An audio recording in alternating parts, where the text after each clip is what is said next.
Welcome to the Fantasy Audiobook. American Comics. Level 5 Mutants start with Gojo Satoru. Chapter 41. Several agents quickly approached the beach house. The leader of the agents was quite familiar to Sumu. He was Crossbones, an elite agent who had appeared several times in the Marvel series of movies. There is no doubt that these agents belong to Hydra, but I don't know why they came to find him this time. Crossbones led several agents toward the beachside villa. The closer he got to the villa, the faster his heart beat. Even his well-trained psychological quality could not suppress this throbbing. After all, the white-haired devil lives in the villa ahead, the man who provoked the world, despised the military, and killed tens of thousands of people but remained intact. His superior once told him that as long as the white-haired demon is willing, he can easily destroy the world. He can also easily rule the world and realize the ideal that Hydra has dreamed of for many years. So although there is a high possibility that this mission will never come back, he must go. If the white-haired demon can be successfully won over, there will no longer be any resistance to Hydra's domination of the world. They were lightly armed and quickly approached the beach villa. Apart from some necessary equipment, they did not even carry firearms, because they knew that these weapons, which were fatal to ordinary people, were nothing more than children's toys to the white-haired demon. The door of the villa was not closed. A group of people walked in and saw the white-haired devil sitting astride a chair, staring at them lazily. Then they saw the white-haired demon yawn lazily, then looked at them with interest, and said lightly, "Hydra, oh no, it's Snake Shield. What do you want from me?" Crossbones was shocked when he heard what the white-haired demon said. He didn't expect that the white-haired demon knew his identity and the relationship between Hydra and Shield. Obviously Hydra hasn't been exposed yet. The elite agent's strong psychological quality forced him to calm down, and he respectfully said to Sumu, "Your Excellency, the white-haired demon, I am here to invite you to join us on behalf of Hydra." Looking at the many agents in front whose heartbeats were still accelerating even though they tried their best to maintain calm, Sumu had a smile on his face. "I want the space cube and the obelisk, give them to me, and maybe I can join Hydra."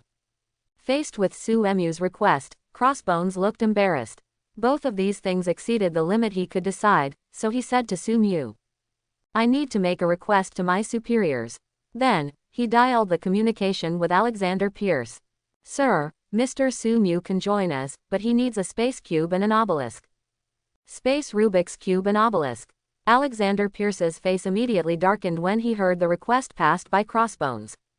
Since the beginning of World War II, the space magic has been used by Hydra, and its endless energy has been used to make powerful energy weapons, which played a great role in World War II. Although the Space Rubik's Cube is now controlled by Shield, Shield is Snake Shield, no different from before. It is impossible for Hydra to hand over the Space Rubik's Cube to the white-haired demon. It is the forbidden treasure of Hydra. Just when Alexander Pierce was about to refuse, he suddenly thought of the obelisk. Except for a special group of people, anyone who touches this object will be petrified and die. Because its function is useless, it is far less important to Hydra than the Space Rubik's Cube. In this case, it would be better to give the obelisk to the white-haired devil. If the white-haired demon touches the obelisk and nothing happens, then even if the white-haired demon does not join Hydra, it will give Hydra one more powerful ally. And if the white-haired demon is petrified by touching the obelisk like others, then the world will lose an extremely unstable terrorist, and Hydra will lose a huge resistance to its dominance of the world. So he immediately said to Crossbones, "Tell the white-haired devil that we can only give him the obelisk now. The space cube will not be given to him until Hydra rules the world." Having said that, Alexander Pierce had no intention of handing over the Space Rubik's Cube to the white-haired devil. His words were just to delay time. Crossbones conveyed Alexander Pierce's words to Sumu. After Sumu heard this, the smile on his face became more kind, and he said to Crossbones, "Sure, after all, he had never thought about cooperating with Hydra. Now that he could get the obelisk, a new energy source, it was an unexpected surprise. How could he not agree? As for the Space Rubik's Cube, Loki's express delivery will be arriving soon anyway." Seeing this, Crossbones looked happy. He didn't expect that the plan to win over the white-haired devil would be successful. With the help of the white-haired devil, Hydra would soon rule the world. However, the next moment, the smile on his face immediately froze. Because the white-haired demon in front suddenly disappeared and appeared in front of him, and at the same time he found that his body could not move except for his mouth. He immediately asked, "Mr. Sumu, what do you want to do? We are already allies, aren't we?" Facing Crossbones' question, the smile on the white-haired devil's mouth turned ferocious at some point. "It's true that we are allies, but allies must also respect each other. You entered my home without my consent before, and you have to pay something." "But isn't this Tony Stark's beach?" Crossbones asked in confusion. "What I say is mine," the white-haired devil said calmly without any doubt. Crossbones wanted to retort, but he could no longer speak, because the hands of the white-haired demon in front of him shone with hot light, and a ball the size of a ping-pong ball quickly appeared in his hand, and then slowly floated towards him. Under his fearful eyes, the ball sank into his mouth, and infinite hot energy bloomed in his body, burning his body. Under the influence of the powerful energy in his body, luminous folds began to appear on his body, and then continued to spread throughout his body until it spread all over his body. When the light in the folds reached the limit, his body was reduced to ashes bit by bit. Everything just happened in just a few seconds. The Hydra agents on the side did not know what happened until everything was over. Just when they were about to escape, the endless space slashes centered on Sumu, and everything within a meter range is covered. The bodies of all the agents were immediately decomposed into blood mist by the endless space slashes, and in the end not even a ball of blood was left. Using gravity to attract the only intact communicator into his hand, Sumu said to Alexander Pierce, "Sir, remember to send another agent to bring the obelisk over, and remember to be on time. You don't want to see me angry, right?" Alexander Pierce's face was extremely ugly, his fingers tightly clenched the communicator in his hand, and he was extremely angry at what the white-haired devil had done, but he did not dare to explode at all. At this moment, the white-haired devil's weak and lazy voice came from the communicator. "Oh, by the way, Chief Pierce, remember to knock on the door next time." After ending the communication and ignoring Pierce's anger, Sumu looked outside the villa. Floating in the air, a man wearing a high-tech strange armor was looking down at him, the hot cosmic rays in his eyes were ready to strike. The smile on Sumu's face became brighter and brighter, and things became more and more interesting. New York Times Square, one of the most prosperous streets in the world. The big screens on both sides of Times Square should have been advertising various fashion products, leading the world's fashion trends, but now most of the screens have been replaced by a piece of news that has nothing to do with fashion. Eddie Brock, a rising star in the news industry recently, stood in front of the camera and said seriously, "Now the white-haired demon has grown to the point where he can resist nuclear bombs, and human technology can no longer affect him. What's worse is that the white-haired demon does whatever he wants and is not restricted by secular rules at all. Just a few days ago, he used a terrifying purple sphere to destroy the White House, and in the subsequent battle with the X-Men, he released a powerful mutant ability that was almost comparable to a nuclear bomb in the central area of Washington. The terrifying repulsion destroyed an area of several kilometers, causing tens of thousands of casualties. This is the most horrific terrorist attack since 9/11, and this attack is hundreds and thousands of times worse than 9/11.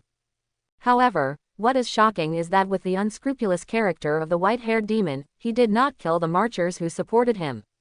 Because of this incident, many supporters of the white-haired demon appeared in turn all over the world, and even some leaders formed organizations that believed in the white-haired demon.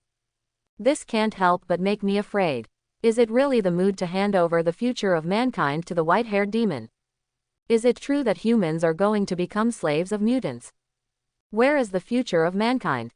Quote, in Times Square, a handsome man stood in place, staring motionlessly at the screen that kept broadcasting news about the white-haired demon.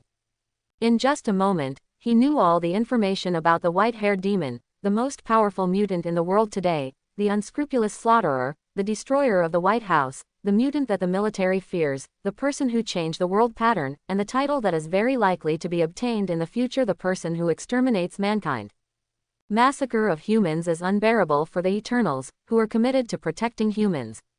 Even though the white-haired demon is not a mutant, he is still included in the list of enemies of the Eternals.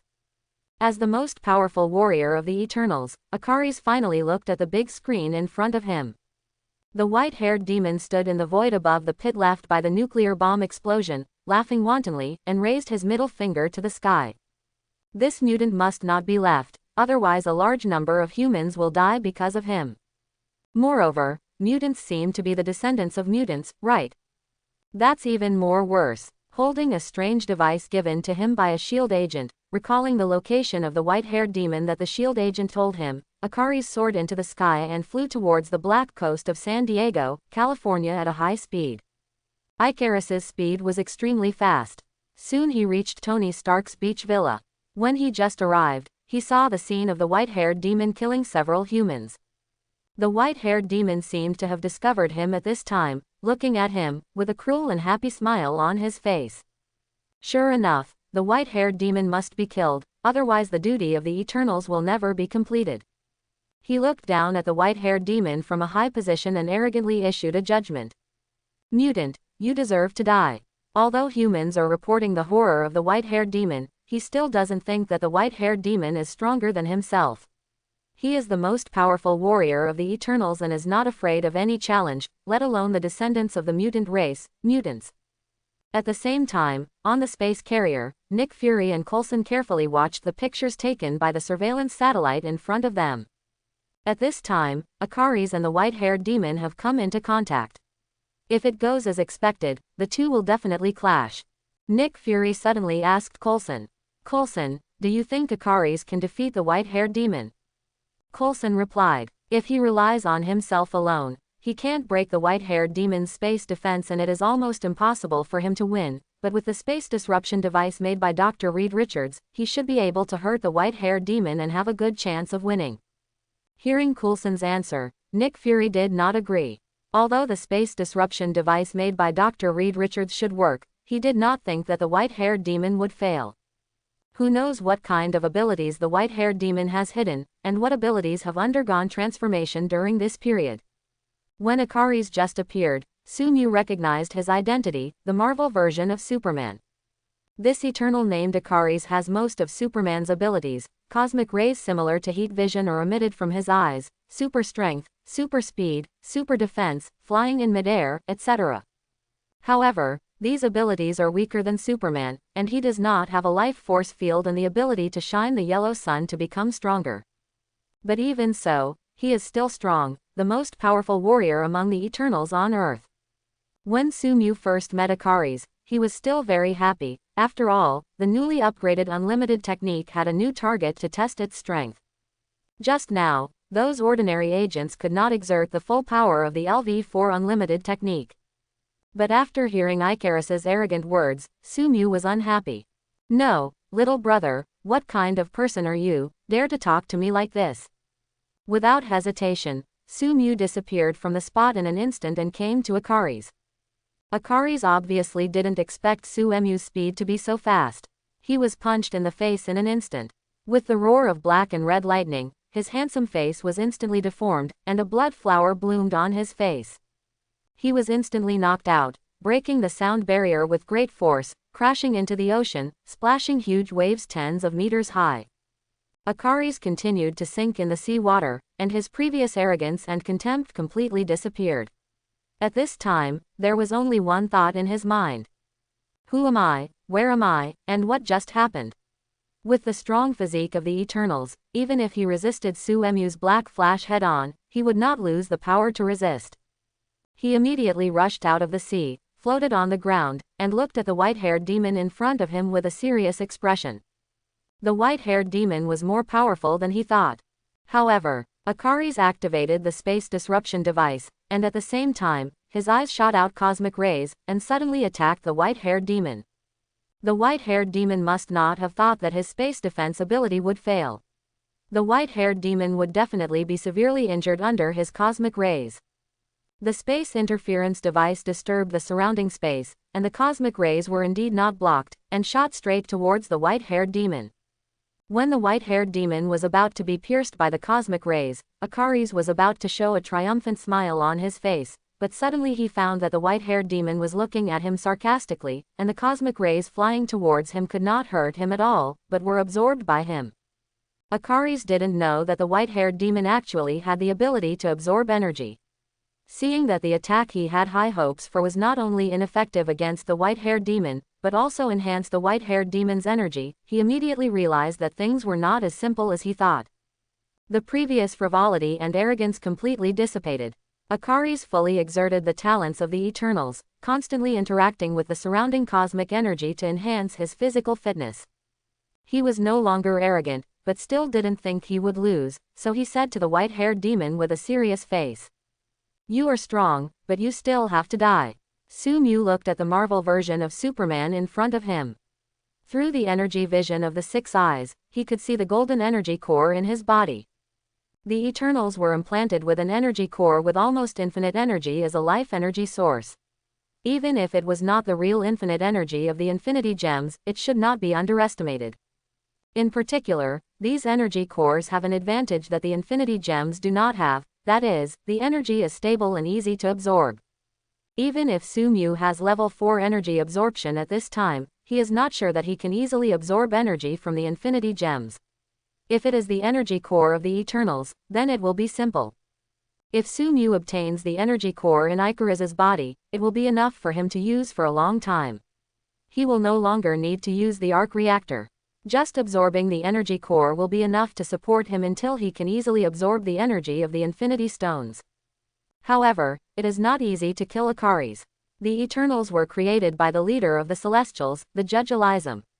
Their bones and muscles are made of extremely special materials, which also creates their terrifying strength and defense. And as the best among the Eternals, Ikaris has stronger strength and defense. Most importantly, Sumu knows that Ikaris has an extremely amazing flying speed, far exceeding the limit of his current flying speed. As long as Ikaris wants to escape, he can't catch up at all. In addition, the armor on his body was also created by the Celestials and has extremely high defense capabilities. With the physical defense of the Eternals themselves, even the Hulk's defense capabilities are far inferior. So it is difficult to kill Ikaris. However, the unlimited technique has just been upgraded and transformed. Sumu is confident to try it. After using Black Flash, Sumu entered the zone state and became more proficient in controlling his abilities. With the LV3 6 eyes and LV4 energy absorption, he can use Black Flash 100%. Without paying attention to Ikaris's words, Sumu disappeared from the spot again and appeared in front of Ikaris. However, Ikaris was not careless at this time and reacted immediately. However, the arrogant Ikaris did not dodge even though he knew that Sumu had the ability to absorb energy, but he confronted Sumu head-on. The fists of the two immediately collided, accompanied by terrifying black and red lightning, and the terrifying impact aftermath continued to spread around with the two as the center. Tony's villa could not hold on under the terrifying impact and immediately turned into ruins, and even the underground laboratory was not spared. Under the impact of the aftermath, the seawater below the two suddenly sank, forming a circular hole, and a large amount of seawater rushed to the distance, forming a wave of tens of meters. Sumu and Ikaris fought together, constantly destroying the surrounding terrain. Ikaris was more and more surprised as he fought more and more. Sumu's energy absorption seemed to have no limit.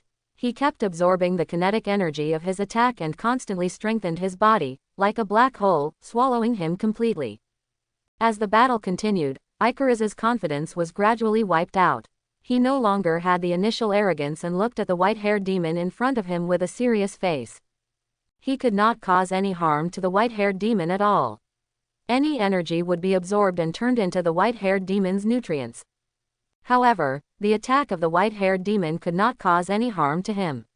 Even though the speed of the white-haired demon was very fast compared to ordinary people, it was still too slow compared to him. He could easily dodge it. And even if he was hit head-on by the powerful black-red singularity, as long as he was not hit in the head, he would not be seriously injured, and the injury would recover quickly because of the strong physique of the Eternals. This also made Ikaris feel relieved. The white-haired demon was just very difficult to absorb energy. As long as he cooperated with his companion's abilities, he could easily kill the white-haired demon. He did not think that the white-haired demon could resist Circe's material conversion. This is not an ordinary energy attack, but a reshaping of molecules. Thinking of this, Ikaris wanted to leave and look for reinforcements. He was just arrogant, but not stupid. After colliding with the white-haired demon again, he turned around and wanted to leave.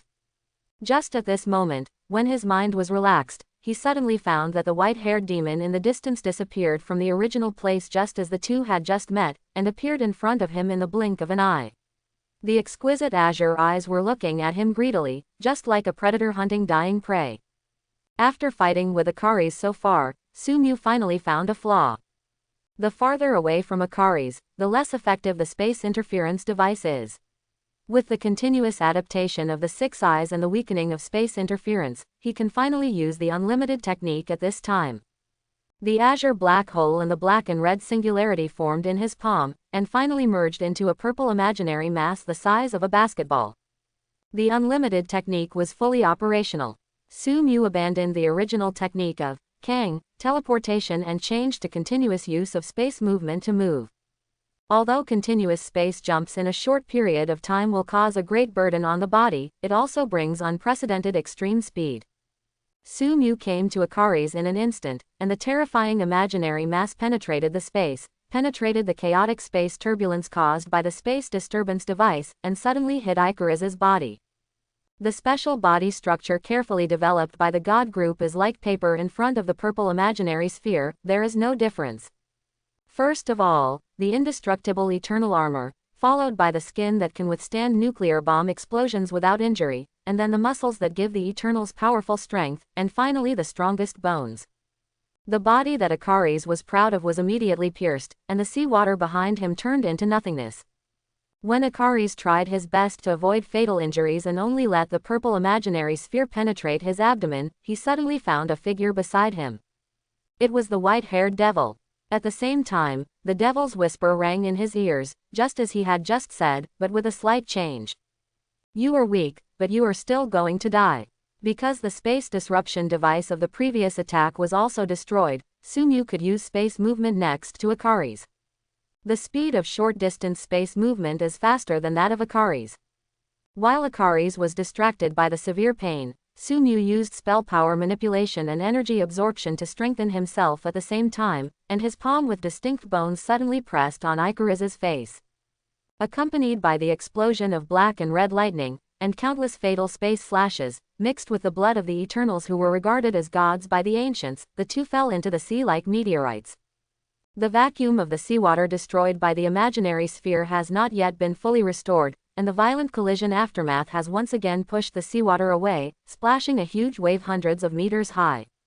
Boom! The vibration spread outward along the landing point of the two people, vibrating the rock plates under the sea, and approaching to vibrate a large area of sea water. The huge waves caused by the violent vibration flooded the coastal area and caused an artificial tsunami.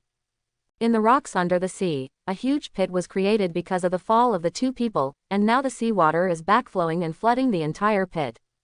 However, in the center of the pit, there is a spherical area with a diameter of 10 meters that cannot be flooded by the seawater, as if there is an invisible barrier separating the seawater and making them unable to approach. In the area with a diameter of 10 meters, Sumu pressed Ikaris's head and pressed him into the rock. The repulsive force of the unlimited technique and the technique reversal, as well as the energy absorption and the body strengthened by the manipulation of the curse force, worked together. Even if Ikaris's physique was stronger than the normal Hulk, he could not break free. A large number of space slashes worked together, gradually tearing apart the eternal armor, tearing apart Ikaris's Superman body, and tearing apart all his pride. Because of the severe pain, he wailed angrily, but the most powerful warrior of the Eternals on Earth was like a stink bug, pressed to the ground and unable to move. Sumu looked at Ikaris, whose body was constantly breaking and regenerating, and thought silently. Now that he had just obtained the level 4 unlimited technique, the power of the space slash was still too weak to be condensed. It was okay to deal with mortal bodies, but if it was against non-human bodies like the Eternals, although it could still break the defense, the power would still be greatly reduced. It would take a long time to completely kill Ikaris with the space slash. Seeing that Ikaris under him still did not give up struggling, Sumu smiled brightly at him, and in Ikaris's uneasy eyes, he changed his posture, stepped hard on Ikaris's head with his feet, and then made a gesture of holding his hands in the air. The palm of his left hand opened naturally, and the palm of his right hand crossed with his left hand and held it in a virtual grip. In the spherical space with a diameter of 10 meters under the sea, the azure black hole and the terrifying black and red singularity formed each other and then collided. Accompanied by purple lightning-like energy, the virtual sphere slowly formed in front of Sumu. Virtual style. Seeing this purple sphere that could easily penetrate his defense again, Ikaris's fear of death reached its limit. He struggled hard, and golden cosmic rays shot out from his pupils, trying to fight back, but all these cosmic energies were absorbed by Sumu and turned into his energy. After struggling in vain, Ikaris immediately threatened Sumu. "Human, let me go. I am carrying out the great mission issued by the leader of the celestial gods, Judge Elizam. If you kill me, you will definitely be killed by the great celestial god." While controlling the formation of the virtual Sumu mocked. "Is it to maintain the growth of the human population, provide nutrients for the geocentric god, and then destroy the entire Earth?" Ikaris was shocked when Sumu revealed it. "Why do you know this?" Seeing that Sumu did not answer, the purple horror sphere was about to form, and the fear in Ikaris's heart rose again, and the image of another eternal woman appeared in his mind. Circe. No, he wants to go back, and he still wants to keep the memories between him and Circe. He struggled with all his strength again. But the purple illusion sphere has been completed, and with Sumu's finger-snapping gesture, the terrifying illusion sphere flew towards Ikaris's head. Then, in Ikaris's horrified look, he completely annihilated his head, and then continued to fly downwards, annihilating everything along the way, forming a huge deep pit with a diameter of tens of meters on the seabed. Ikaris's head was completely annihilated by the virtual sea. Even the Eternals could not recover from this injury, and his life was completely gone. The most powerful Eternal warrior on Earth was killed by the white-haired demon under the deep sea. Using gravity to control Ikaris's remains, floating in front of him, a thumb-sized purple illusion sphere formed in front of Sumu's index finger, and then controlled by it to cut Ikaris's body. Slowly, a golden energy core appeared in front of Sumu. Even after millions of years of use, it still emits huge energy at this time. Sumu's face showed excitement, and he placed the energy core in the pocket space. He felt the cosmic energy coming from the pocket space and smiled brightly. The express delivery of Loki and Jane Foster has not arrived yet, but Ikaris was the first to deliver the express delivery. What a kind person. After throwing Ikaris's body into the bottomless circular pit, Sumu rushed out of the sea and flew away. He remembered that Tony had a Seaview villa nearby. On the space carrier, Nick Fury and Corvin were silent. They had already known what happened from the images transmitted by the surveillance satellite. The white-haired demon flew out of the seabed intact, but there was no trace of Ikaris. It is self-evident who will win and who will lose. As the most powerful warrior of the Eternals, a warrior with thousands of years of combat experience from the beginning of the development of human civilization, was killed by the white-haired demon. If this is the case, Nick Fury and the others were shocked, but they would not lose their composure. However, the surveillance satellite clearly transmitted the picture just now. The white-haired demon who rushed out of the seawater was extremely neat except for some water stains on the corner of his clothes, without any injuries. This means that the gap between the white-haired demon and Ikaris is too big, even overwhelming. Nick Fury repeatedly watched the battle between the two, and finally stopped. The picture was frozen at the moment when the white-haired demon rushed out of the water.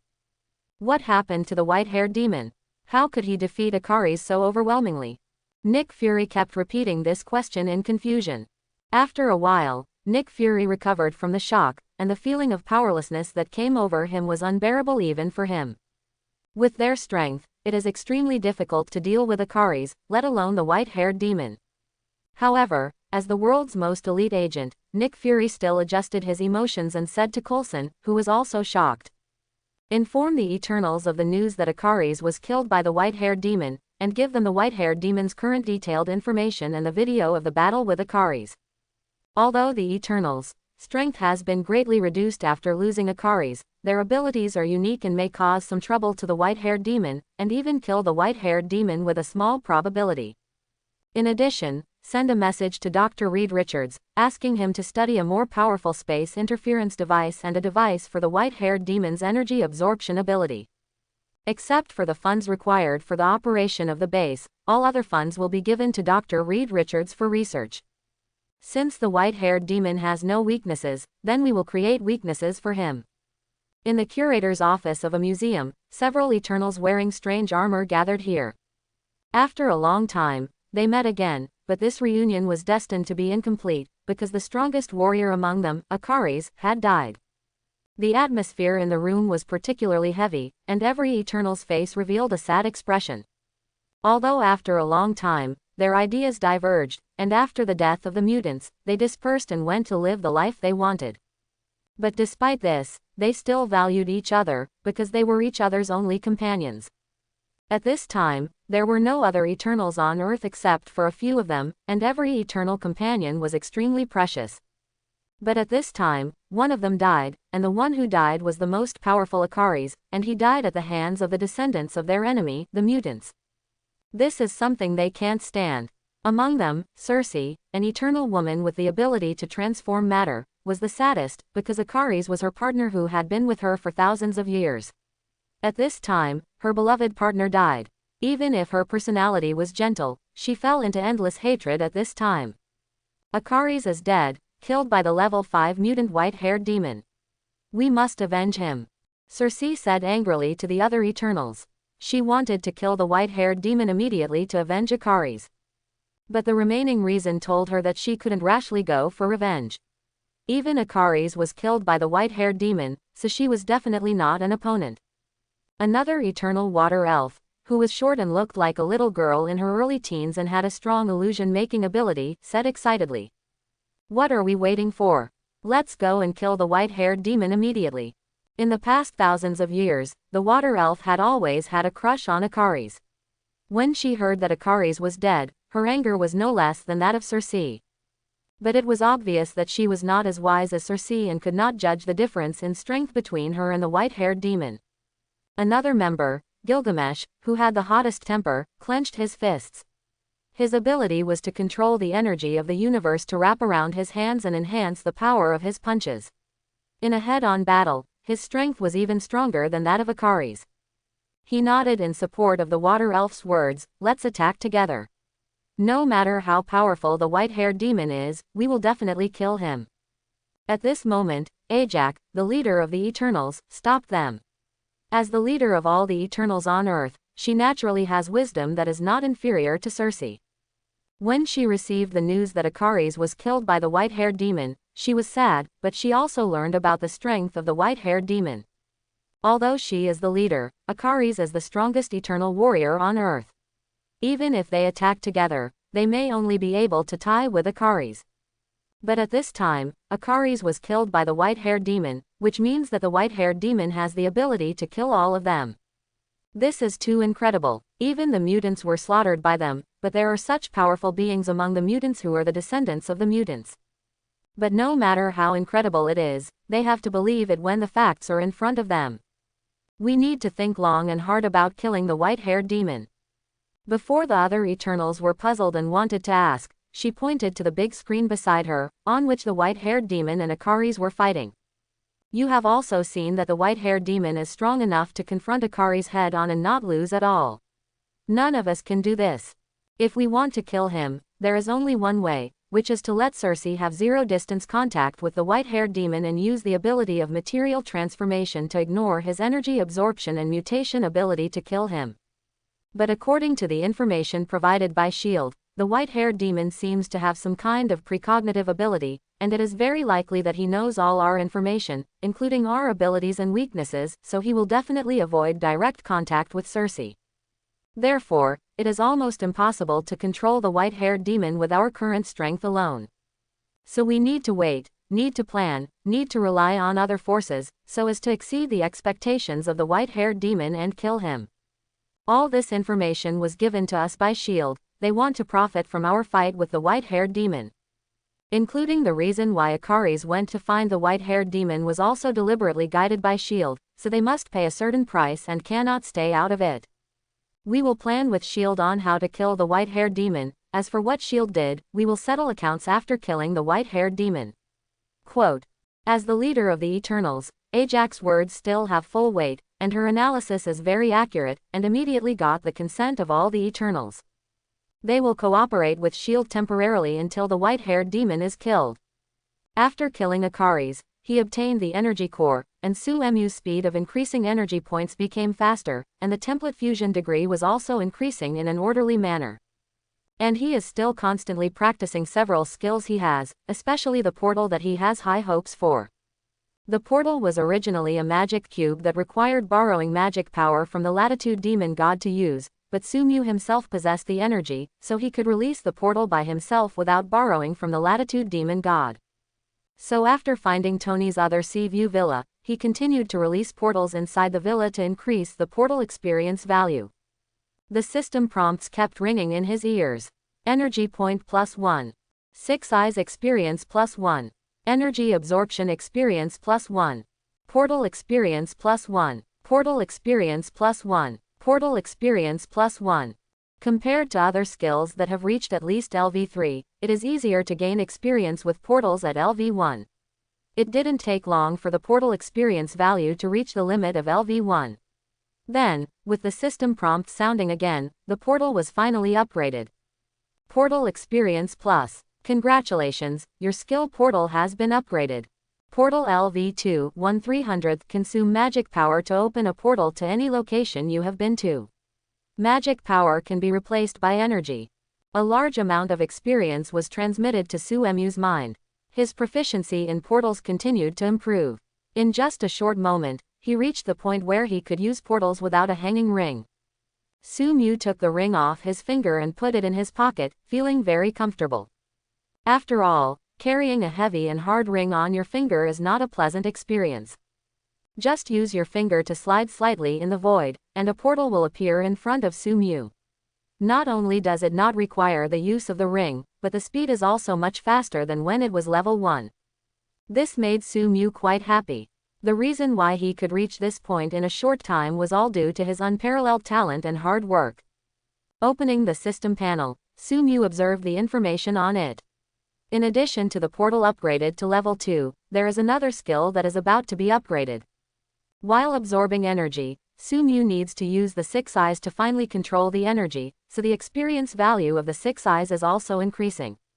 Even if the increase rate is not as fast as energy absorption, it has reached the limit of level 3 at this time. Six Eyes LV3 903 1/1000ths. It has a 360-degree long-distance viewing angle, can see the flow of energy, and has amazing dynamic vision, allowing the holder to perform fine energy operations. Judging according to the rules of upgrading, as the skills are upgraded, the skill effects will also be improved in technical form. When the skills are upgraded from LV3 to LV4, a huge transformation will occur. I don't know what the specific effects of LV4's Six Eyes are. Activate the Six Eyes with all your strength, carefully observe the surrounding situation, and continuously manipulate the energy to the limit to continuously increase the experience value of the Six Eyes. Six Eyes Experience +1. Six Eyes Experience +1. Six Eyes Experience +1. Finally, after several hours, different system prompts came from the system. Six Eyes Experience +1. Congratulations, your skill Six Eyes has been upgraded. Six Eyes LV4 1/5000th. It has a 360-degree long-distance viewing angle, can see the flow of energy, amazing dynamic vision, and perspective ability, allowing the holder to perform extremely fine energy operations. The original absolute visual range of 2000 meters expanded rapidly, doubling, tripling, it didn't stop until 5 times. At this time, his vision range expanded to 10 kilometers. In addition to the expansion of his vision range, his clairvoyance ability has also been greatly enhanced. He can observe everything within 10 kilometers, and nothing can resist his clairvoyance. Of course, this may be because he didn't discover it. Maybe there were some metals with strange properties, or it was Kamatage's magic circle, which he might not be able to see through. In addition, the most important thing is that the upgrade of Leon greatly improves his energy control ability, so that he will not waste any energy when releasing his skills. Moreover, the energy sight of the Six Eyes has also been improved, and more obscure energy flows can be observed, such as human heat, the flow of wind energy, solar energy, and even the coverings cast with Kamatage, New York Sanctuary, and London Sanctuary as the core.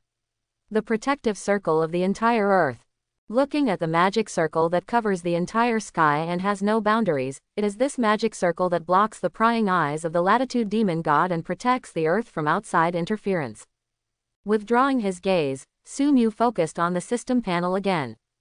After continuously absorbing energy during this period, the template fusion degree has been greatly improved. At this time, it is template fusion degree 78%. 2 more percentage points will reach 80%, and new skills should be unlocked. Now that almost all of Gojo Satoru's skills have been unlocked, when the template fusion reaches 80%, the field should be unlocked, infinite space. Field expansion is the most profound technique in the world of spell return. All abilities in the field will have a certain effect, and Gojo Satoru's field expansion, infinite space, also has its own abilities. That is to pull the opponent into the infinite inside, forcing the opponent's brain to perform countless repeated perceptions and conductions in order to live, generating a large amount of invalid information, causing the brain to lose its function and can only stand and wait for death. Of course, this is just the infinite space of Gojo Satoru. I wonder what kind of additional abilities the infinite space will show as the level increases. Sumu was looking forward to this. At this moment, a portal opened next to Sumu, and a figure walked out of the door. The visitor was none other than Tony, but he was not dressed like a playboy in the past, but in a yellow monk's uniform. Through the observation of 6 eyes, Sumu can clearly see the energy flow in Tony's body. During this period of time, he has obviously made great progress in Kamatage. But Tony is still Tony. Even with the guidance of the Supreme Mage, his essence has not changed much. After meeting Sumu, he complained with an exaggerated expression.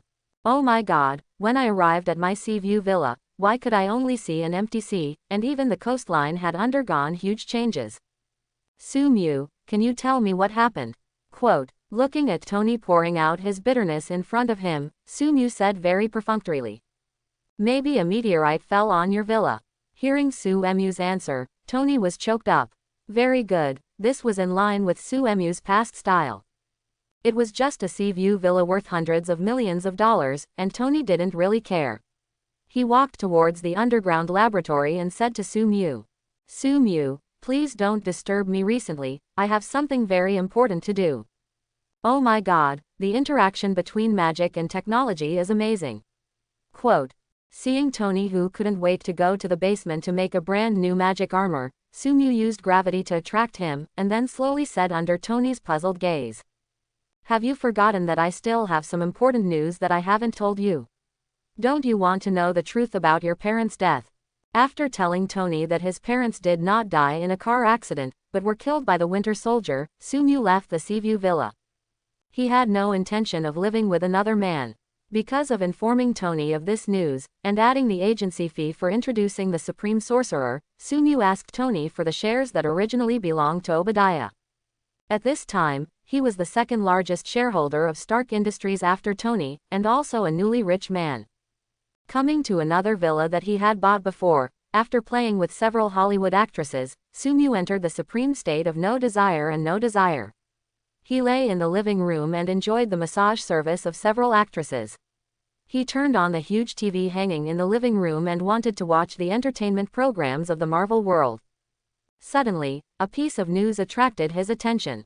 A familiar figure appeared on the screen, and it was the rising star of the news industry, reporter Eddie Brock. He was at a banquet at this time. The surrounding environment was in chaos. The shrill screams and chaotic crowds filled the luxurious banquet hall, and he was constantly talking to the camera. It can be clearly seen that this live broadcast was impromptu, without any preparation, and even Eddie Brock's clothes were stained. But even at the scene of the terrorist attack, the reporter who was willing to risk his life for the news still showed excellent professionalism. "Hello everyone, I am reporter Eddie Brock, and I am currently at a banquet. Just now, a mysterious man holding a strange scepter attacked the banquet and killed many innocent people." Looking at the familiar banquet scene that had appeared in the movie, and the long-haired man in a suit holding a strange scepter in the distance, Sumu pushed the actress below away, used gravity to attract the clothes scattered on the ground in the distance, and then ignored the complaints of the actress, put on the clothes and walked out the door. The express delivery came, and he had to go and receive it. Just at this moment, Several meteors suddenly streaked across the sky, leaving beautiful tracks and falling in an unknown corner in the distance. Some unknown alien creatures also want to join the exciting drama that is about to happen. Eddie Brock was originally a reporter who was about to be fired, but when he accidentally photographed the white-haired devil, his fate changed. From the initial mutant battle in the streets, to killing Iron Overlord, ravaging Abomination and Hulk, confronting the X-Men on the streets, surviving a nuclear bomb intact, and finally destroying the White House. He photographed all these news stories either by coincidence or intentionally, and his reputation continued to increase with each report, as the white-haired devil's popularity increased. Now he is already a popular figure in Global Daily and a rising star in the journalism world. And when he was invited to a banquet today and found that a strangely dressed figure had killed several people, he immediately realized that this was another hot news. So he immediately ordered his subordinates to turn on the cameras and sent a live broadcast request to Global Daily, and then hurriedly started live broadcasting at the crime scene. At this time, the live broadcast effect was just as he imagined, and the number of people watching was constantly rising. While he was extremely excited as he watched the number of live broadcasts continue to rise, he suddenly noticed that the photographer in front looked behind him with a look of fear. Eddie Brock immediately realized something, and he immediately turned around, but when he just saw the man behind him holding a strange scepter, he felt severe pain in his chest. He looked down tremblingly and saw that strange scepter penetrated his chest, and a large amount of blood flowed out of his chest. With severe pain in the chest again, and blood splattering everywhere, the strange scepter was pulled out by the man in a suit in front of him. As the blood continued to flow and his lungs were damaged, Eddie Brock felt dizzy and his consciousness gradually blurred. In the corner of his eye, the mysterious man used a laser to kill the photographer, and then the clothes on his body gradually changed. He put on a strange-looking armor and walked slowly outside. Just when his consciousness was about to completely disappear, he suddenly found a writhing black unknown substance beside him, which quickly integrated into his body.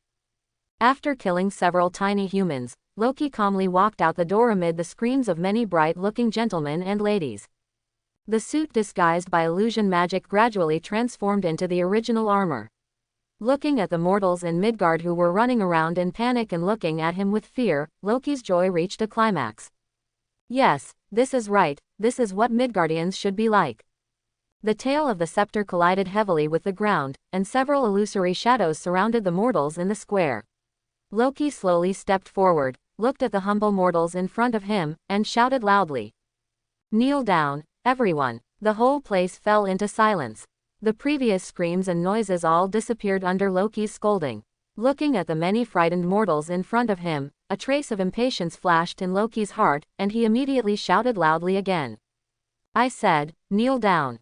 Seeing the many mortals in front of him finally kneeling down, Loki smiled with satisfaction. While walking into the crowd and enjoying the worship of many mortals, he continued.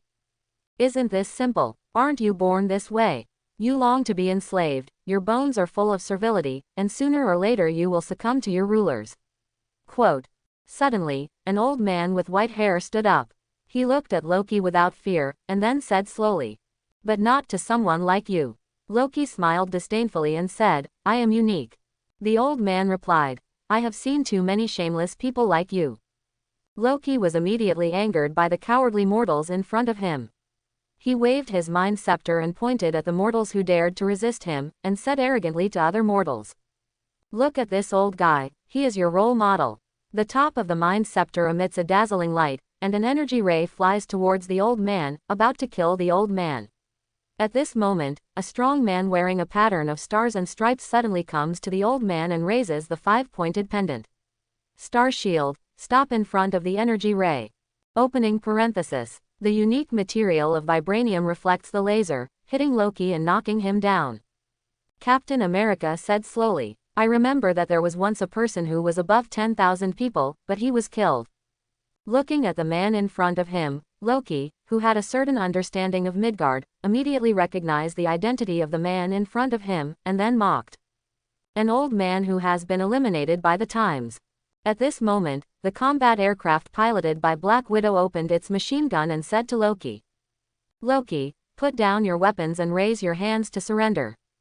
But what greeted her was an energy ray, and the combat aircraft was almost hit by the energy ray released from the Mind Scepter. Seeing this scene, Captain America immediately attacked Loki, but facing the leader of the Frost Giants, Loki, who has extremely strong physical fitness, Captain America was no match at all. As the shield was knocked away, Captain America was completely at a disadvantage. And because he was humiliated by the white-haired demon before, Loki had no idea of playing with Captain America anymore. After finding a flaw, he immediately used the Mind Scepter to break Captain America's legs, and then stepped on Captain America's chest with his feet, aiming the spiritual scepter at his head. I said, "You have been eliminated by the times." Captain America tried his best to resist, but he still couldn't resist the approach of the Mind Staff. When the top of the Mind Staff had already scratched his forehead, Captain America suddenly felt an amazing burst of power all over his body. He pushed the Mind Staff away and kicked Loki out. Then he saw the white viscous liquid completely wrapped around his body, and a huge sense of power continued to come from his body. When the viscous white liquid completely wrapped Captain America, he heard a voice in his mind. "Hello, Steve, my name is Serum." Looking at the white stars and stripes uniform on his body, Captain America wanted to ask immediately, but Serum seemed to understand what he was thinking and immediately said to him, "Steve, I think we should defeat the enemy in front of us and then discuss our affairs, right?" Captain America felt that his current state was just like the transformation of the super soldier Serum decades ago. It was a brand new transformation. The corner of his mouth curved up, and he said to Loki in front of him, "Yes, that's right, I can spend the whole day with you." Loki looked at Captain America wrapped in white viscous liquid. With thousands of years of memory, he immediately recognized what this thing was.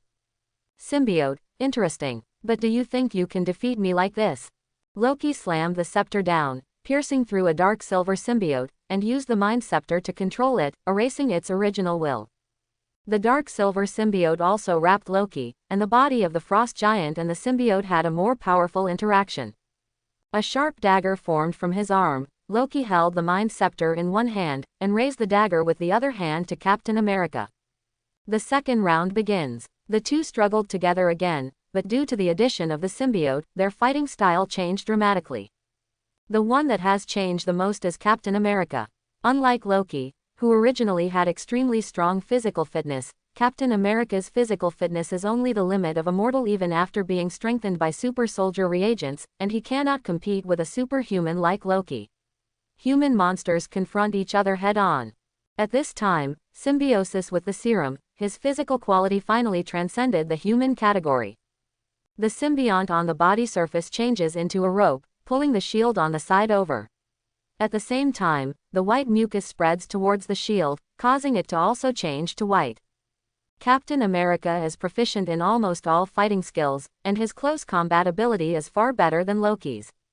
The reason why they were not Loki's opponent in the first place was that, in addition to the interference of illusions, the physical fitness of the two was beyond the point where skills could save them.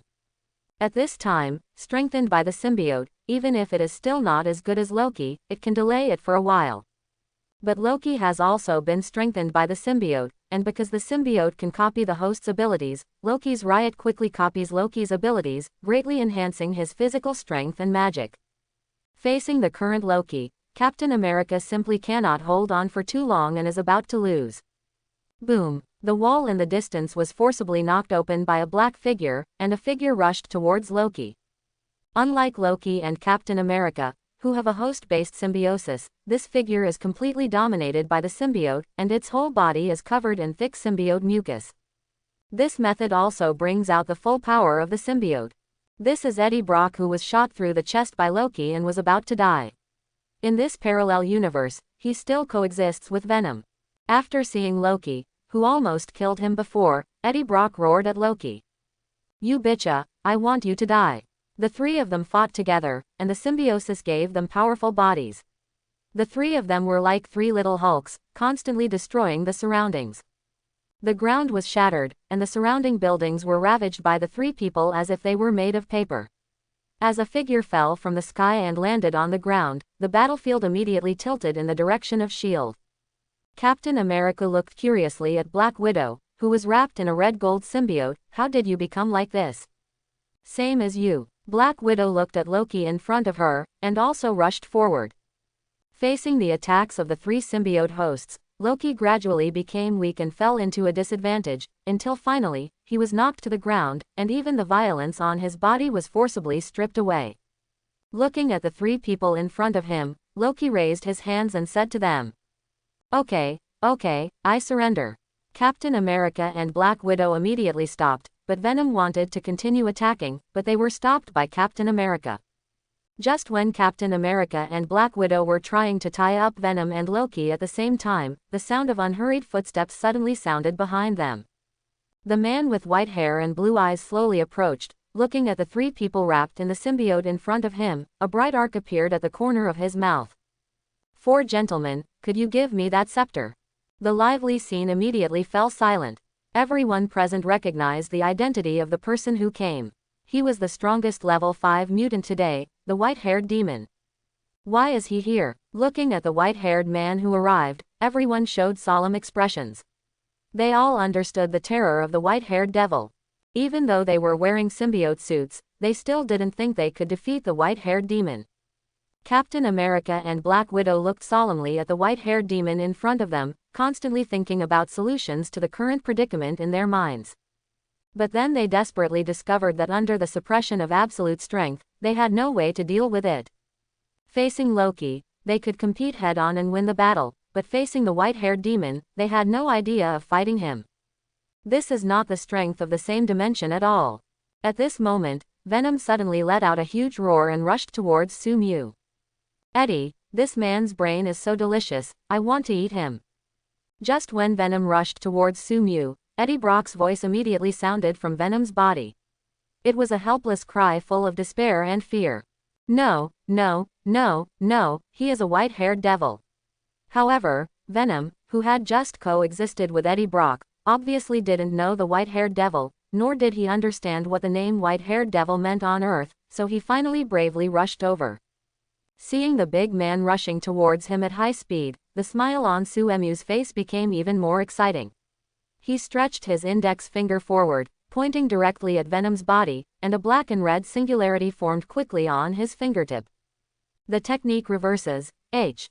When Venom was about to come to Sumu, a terrifying black-red singularity suddenly erupted, like a meteor hitting Venom's body. Due to the upgraded 6 eyes, Sumu could use the full power of the reversal, technique to hit Venom's body. The terrifying repulsion completely knocked Venom away, and in the process of being knocked away, all his bones, flesh and blood were transformed and crushed. It turned into powder, and finally broke through the walls and disappeared from the end of sight.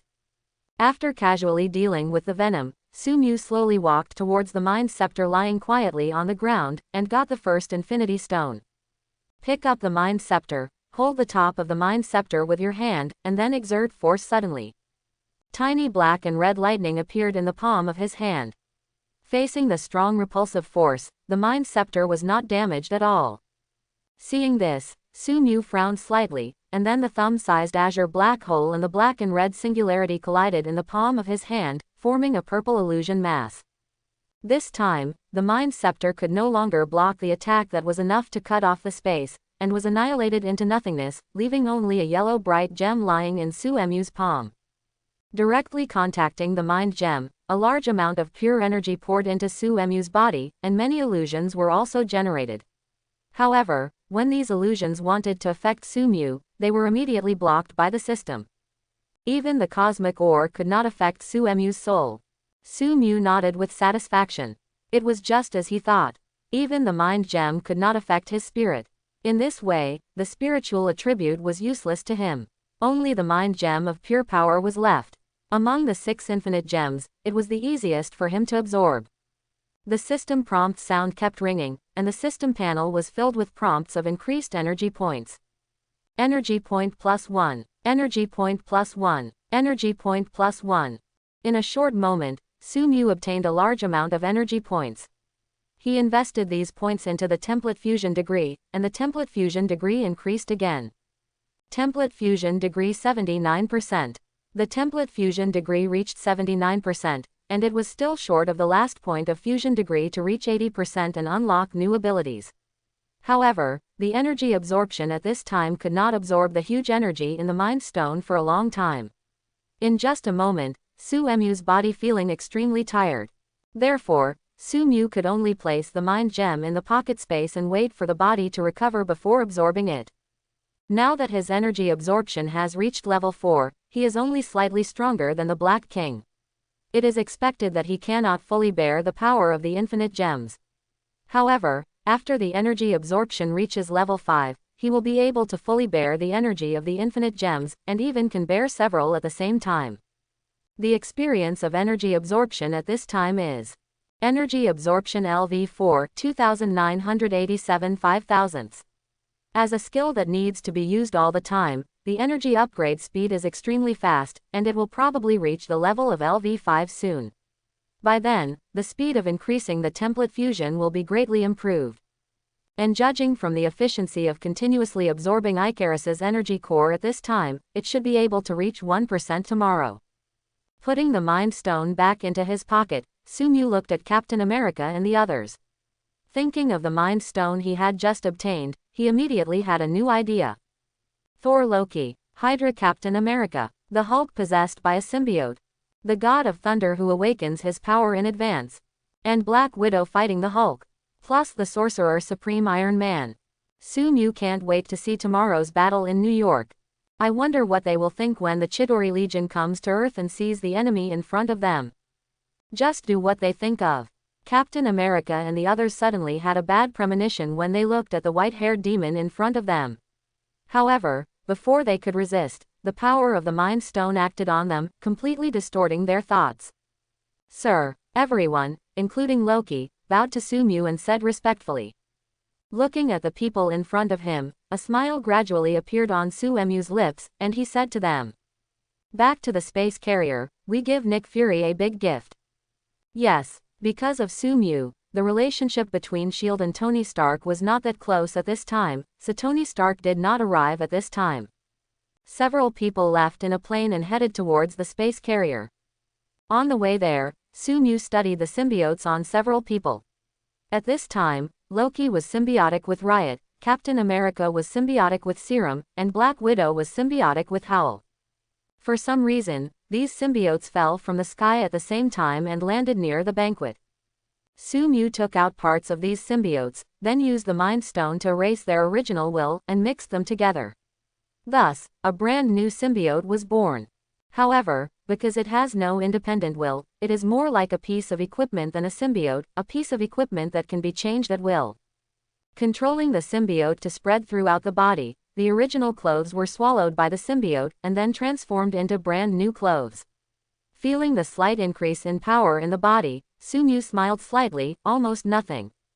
The plane soon arrived on the space carrier. After landing on the space carrier, Captain America opened the door and Nick Fury was already waiting here.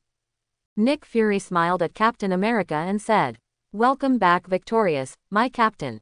So where is Loki now?" Captain America said to Nick Fury with a serious face.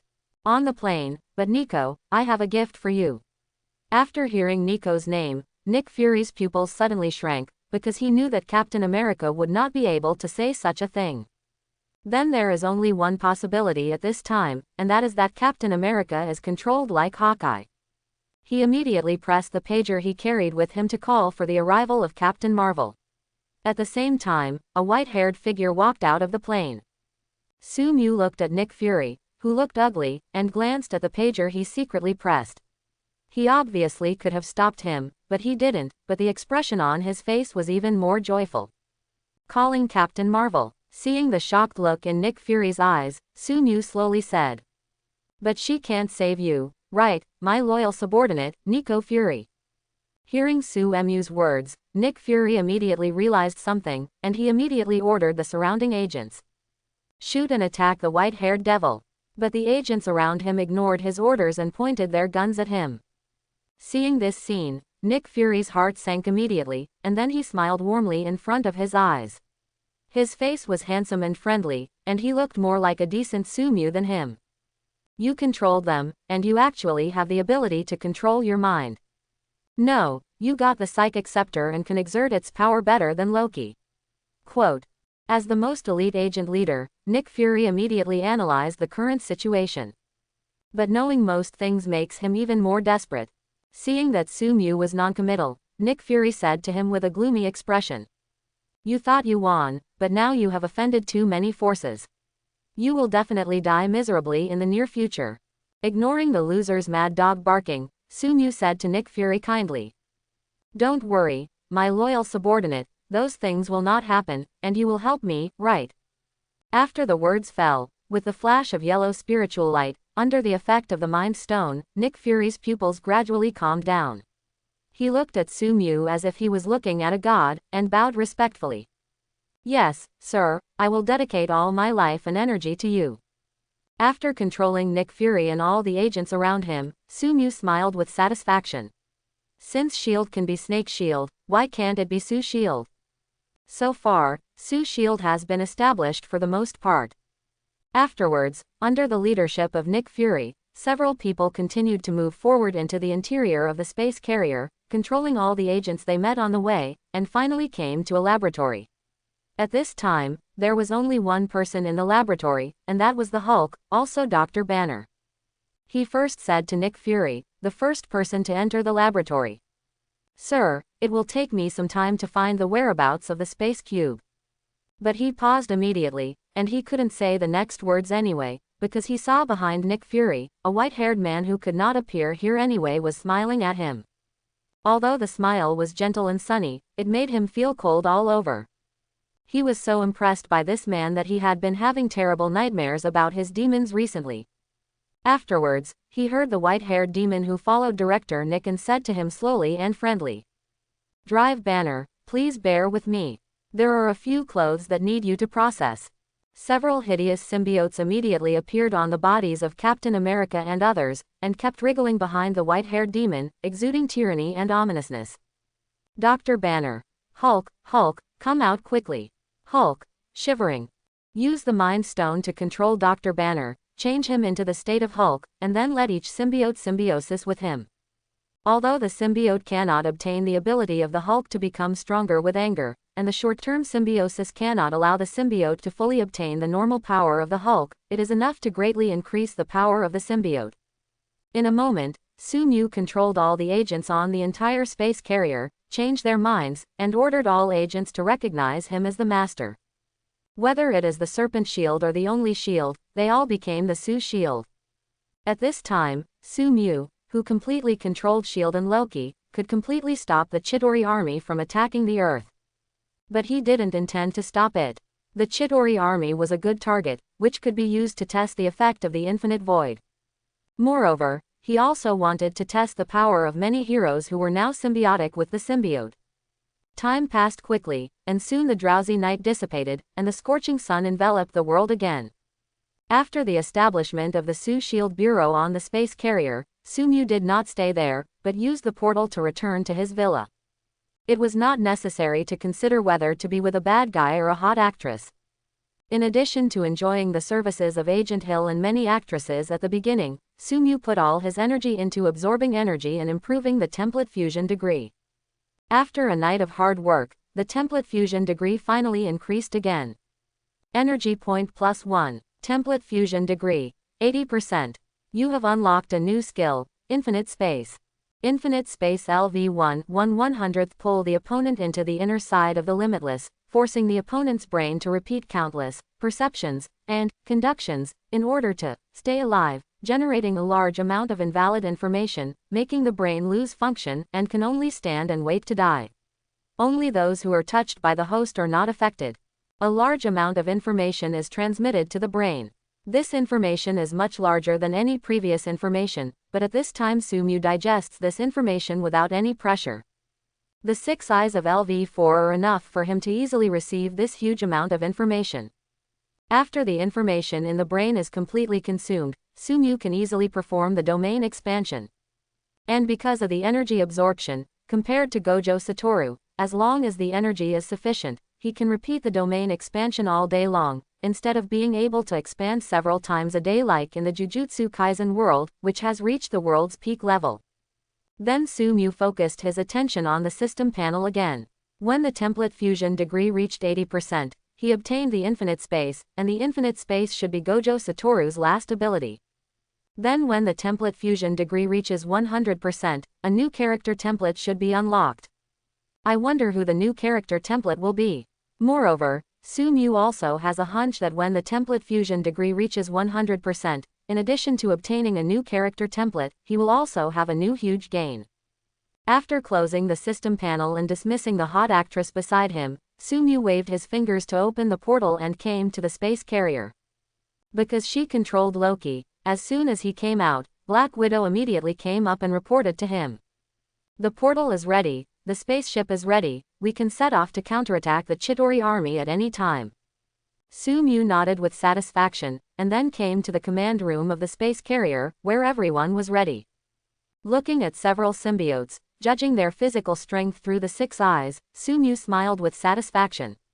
When the portal opens, you will take the spaceship to enter the mothership of the Chitauri army, and then destroy it at will. Yes, sir, all the symbiotes said to Sumu at the same time. Sumu focused his attention on Dr. Banner. The symbiote that was symbiotic with him at this time was Riot, who had parasitized Loki before, and the symbiote even copied the incomplete physique of the Frost Giant. I don't know how the Frost Giant Hulk will perform in the subsequent wars. Before opening the portal, Sumu called Tony, and then heard the noisy voice over there. He asked curiously. Tony, where are you now? Tony replied, I'm in Kamar Taj. Sorry, the signal in Kamar Taj is a bit bad, I'll change to another place. The sound of sparks splashed, and then Tony's voice became much clearer. I'm discussing my new magic armor with the Supreme Sorcerer. At present, Unit 01 has been successfully produced, and now it's just a matter of experimentation. Hearing Tony's words, Sumu showed a mysterious smile on his face. There is a good opportunity for experimentation right now. They will attack the Chitauri, one of the cosmic forces. Do you want to join them? Tony. Oh my god. Ignoring Tony's surprise, Sumu continued. If you want to join, return to your Stark Tower, which will be the first battlefield. Wait, Stark Tower. Tony wanted to say something, but Sumu had already hung up the communication. He ordered Loki. Order Dr. Sylvig to open the portal. At the same time, Sumu waved his fingers and opened the portal in front of him, allowing Captain America, Dr. Banner and others to pass through, and he was the last one to pass through. The portal led Sumu and others to the top floor of Stark, and at this time, Dr. Sylvig turned on the instrument. Boom! With the help of precision instruments, the space cube finally exerted its due power. A blue ray containing huge energy instantly shot out from the top of Stark Tower, piercing through the clouds, and slowly opened a huge portal in the air. Looking at the portal slowly opening in the sky, Sumu smiled grimly. The Earth is my territory, and the mere Chitauri want to get involved. It's time to show them some color. The current scene has attracted the attention of the whole of New York. In the laboratory of Xavier's genius teenager, Beast Hank looked at the instrument in front of him, and the energy fluctuations emitted from it have exceeded the limit of ordinary level 5 mutants. He immediately said to Professor X next to him, Professor, Stark Tower emits huge energy fluctuations, and there seems to be a portal leading to a corner of a certain location. Professor X put his finger on his temple, and the ritual descended through space to a passerby around Stark Tower, and saw the portal slowly opening in the air through the passerby's sight. He immediately said to Beast Hank, Hank, inform Jean and the others, the X-Men are on the move. At the same time, in a corner of the universe, a huge titan sat on the throne of the king. He sensed something and looked in the direction of the planet called Earth. The elegant wizard Ebony Maw on the side said respectfully to the purple-skinned titan, Lord Thanos, this is the first step in your great cause. On the top floor of Stark, a portal opened and Tony Stark walked out of the portal. At this time, he was wearing a strange red and gold armor. Unlike the previous armor, the armor was engraved with dense magic runes and emitted strong magic fluctuations. During this period, Tony Stark obviously combined magic and technology very well. At this time, he was wearing a new version of the magic armor Mark 7.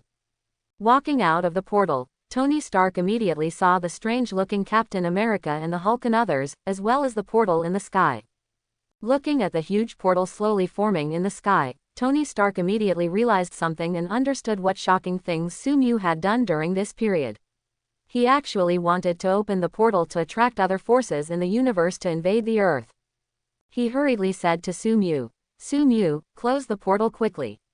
If the portal is opened, alien forces will invade the Earth, which is definitely a huge disaster for New York.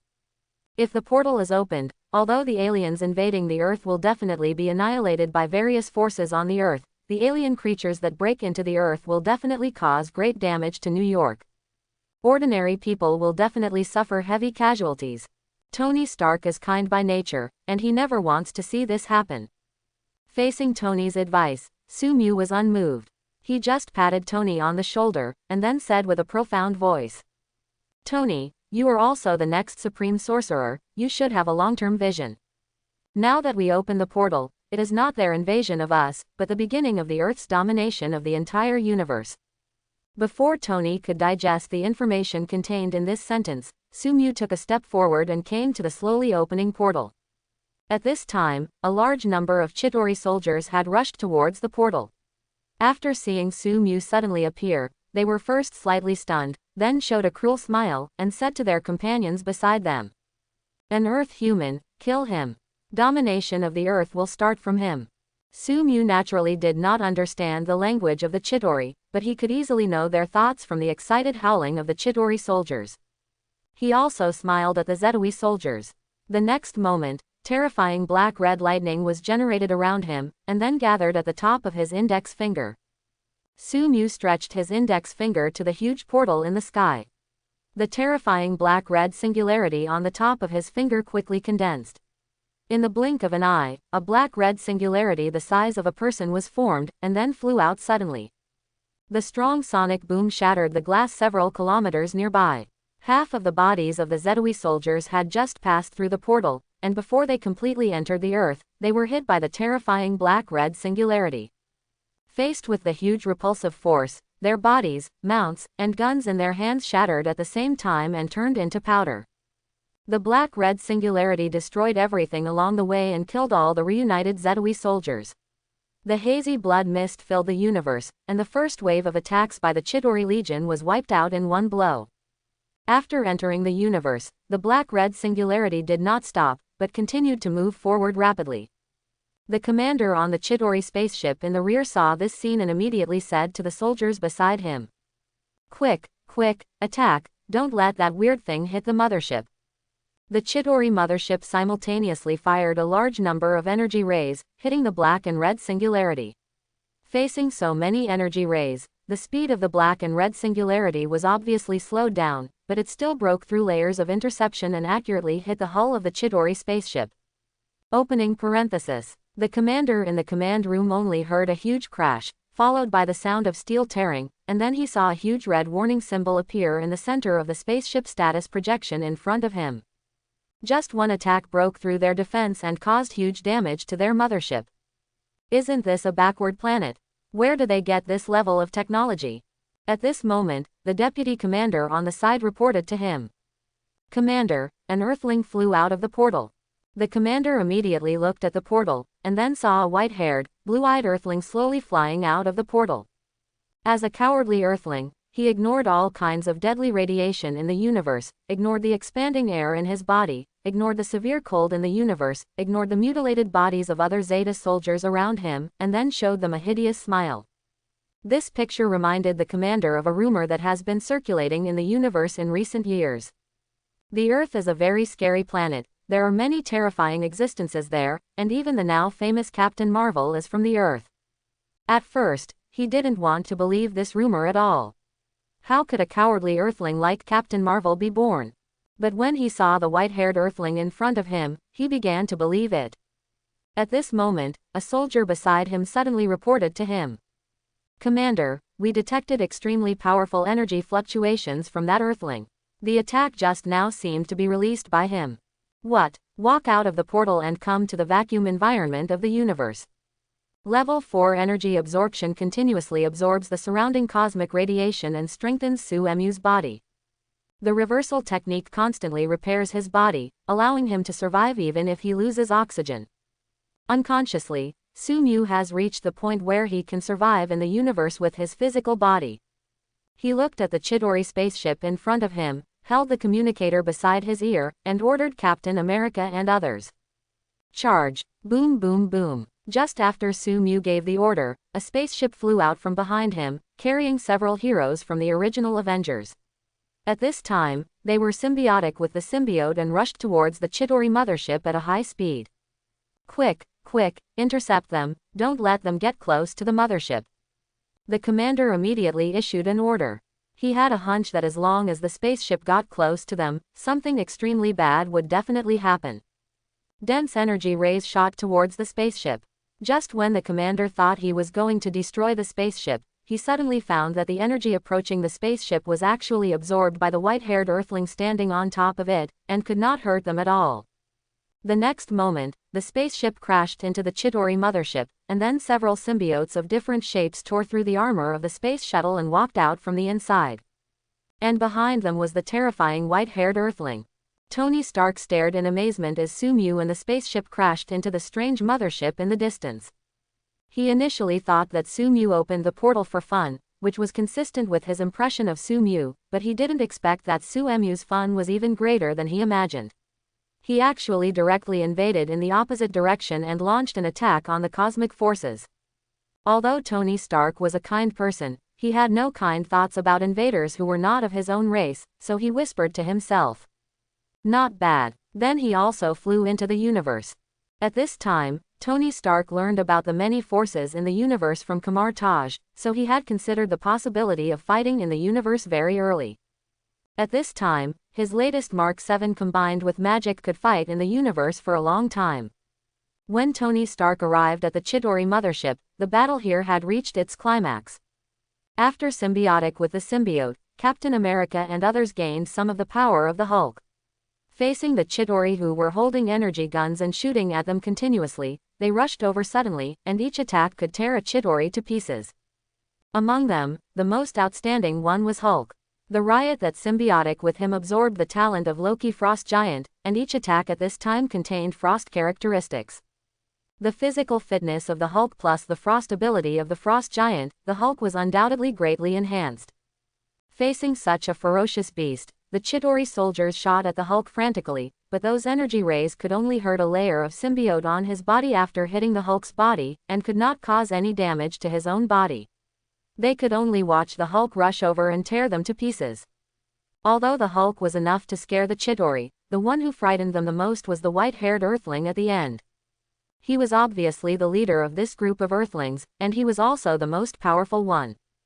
Unlike the Hulk, the energy rays shot at him were not resisted by force, but absorbed by him, constantly increasing his strength.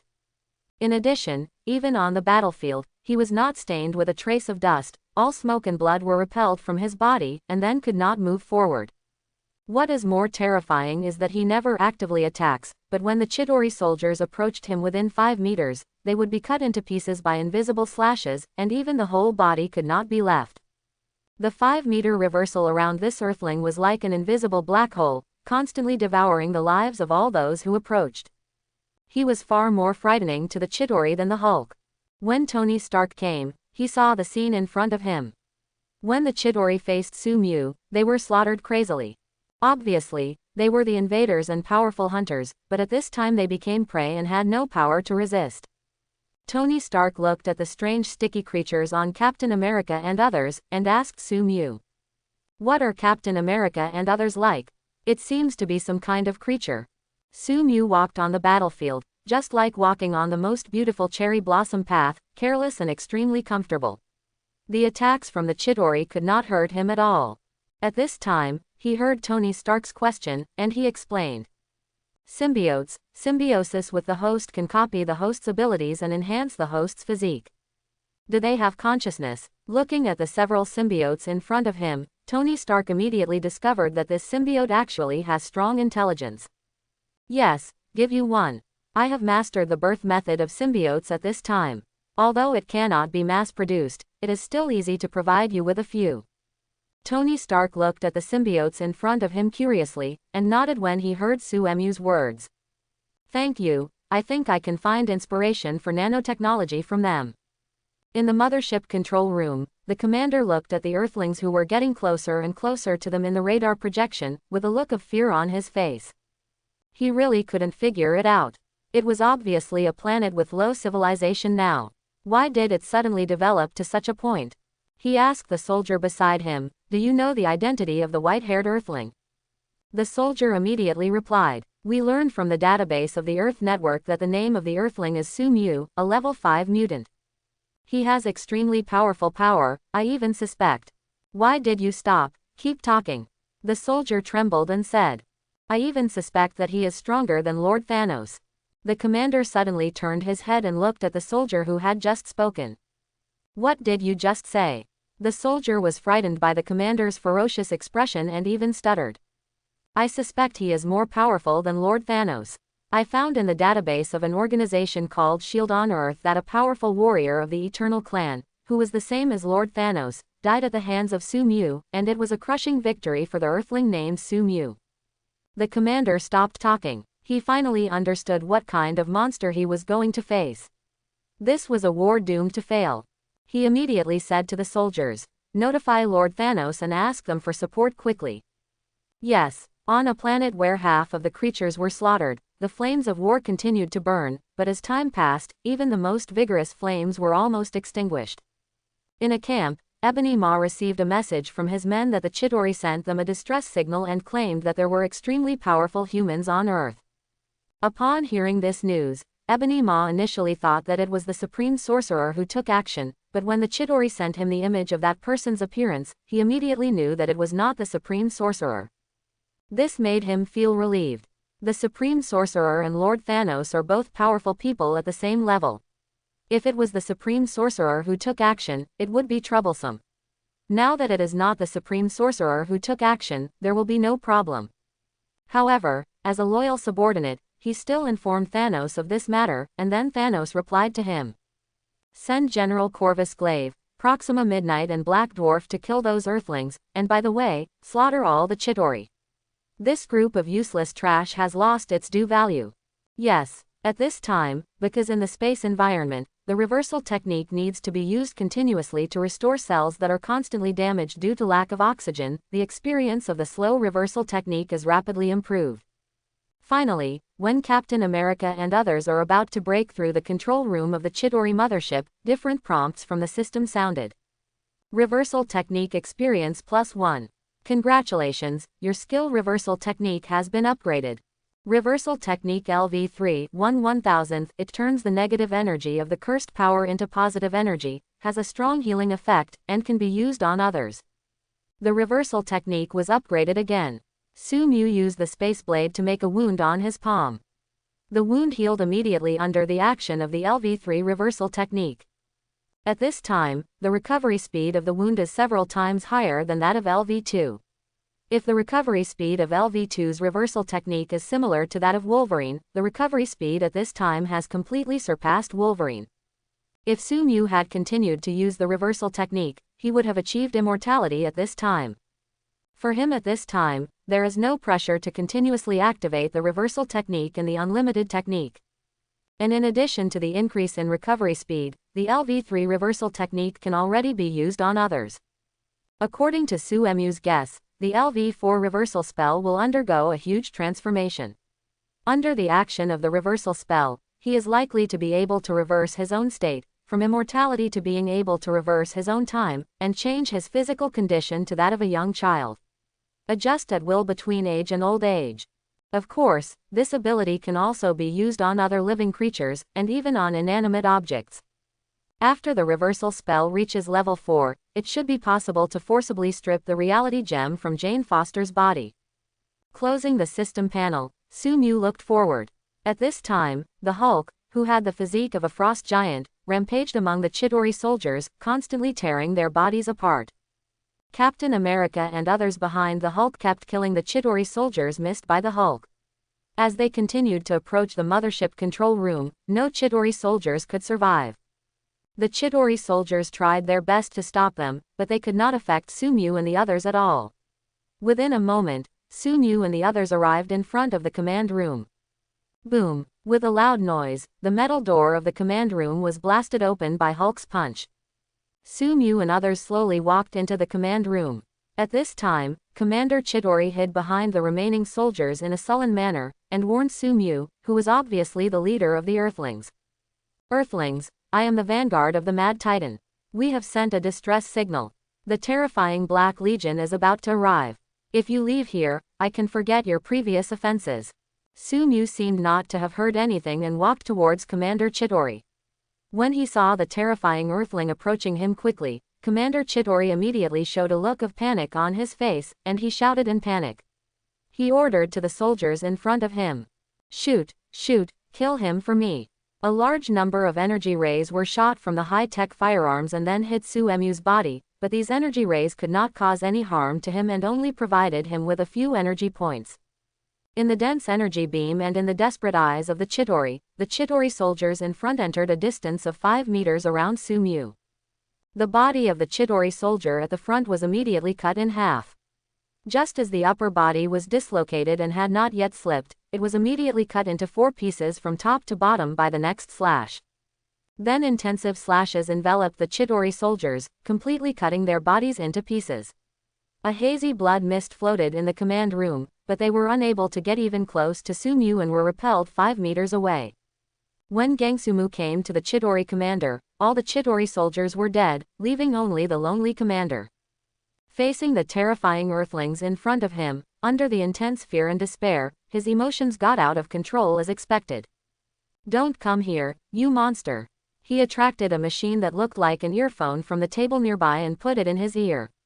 With the help of the cosmic language translator, Sumu finally understood Commander Chitauri's words. He hooked his fingers slightly, and the Chitauri commander was imprisoned in the air by the twisted gravity. Under the terrifying force field, the Chitauri commander's body was constantly shaking, and the sound of broken bones continued to be heard. Sumu smiled gently and said to him, "Looking at your ugly appearance, like a constantly twisting bug, will the invader who is famous in the entire universe also cry in tears?" Just when Sumu wanted to say something, a rough voice suddenly sounded in the mothership control room. "Earthling, I order you to put him down. Only the Mad Titan is qualified to deal with the Mad Titan's subordinates." In the central area of the control room, a tall humanoid creature with gray skin was projected by the instrument. He warned Sumu. "People on Earth, let him go, give up resistance, and accept Thanos' trial, so that you can have a chance of survival." In the deep universe in front of the control room, a huge wormhole quickly formed.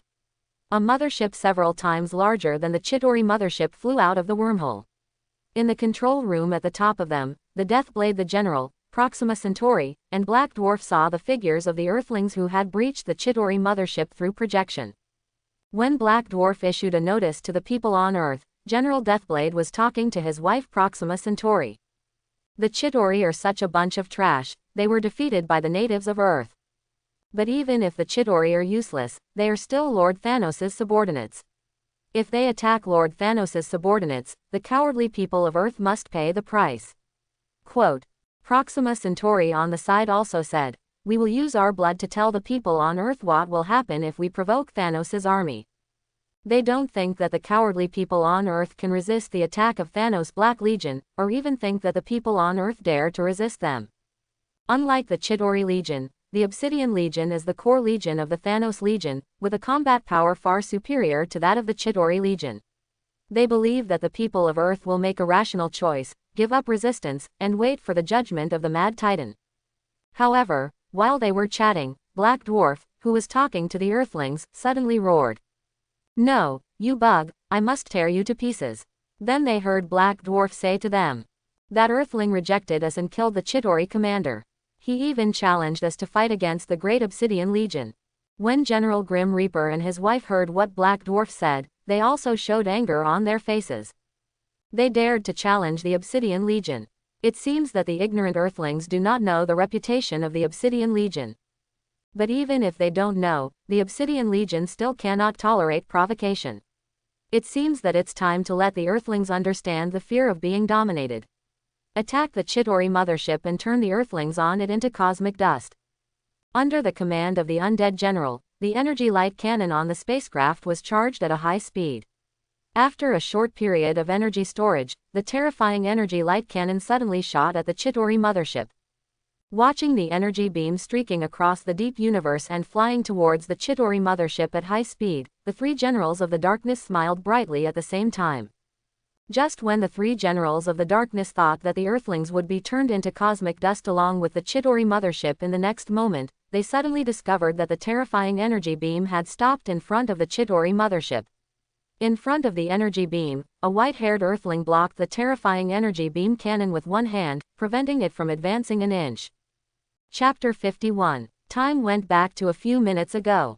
Facing the threat of Black Dwarf, Sumu suddenly smiled at him, then removed the repulsion and put down the Chitauri commander in the air. Black Dwarf watched all this as a matter of course. Facing the Black Legion, any force would compromise, not to mention the cowardly Earthlings. However, he later saw the Earthlings come to the Chitauri commander and point their fingers at the Chitauri commander's skin. With the dazzling light, the huge energy that was forced into the Chitauri commander's body turned into ashes. After doing these things, Sumu raised his middle finger to Black Dwarf to express his cordial greetings. Tony Stark, who was standing by, saw this scene and pointed to the spaceship of the Black Legion in the distance, and then said to Sumu, "Is it really okay to provoke them like this? They seem angry. Should we leave here?"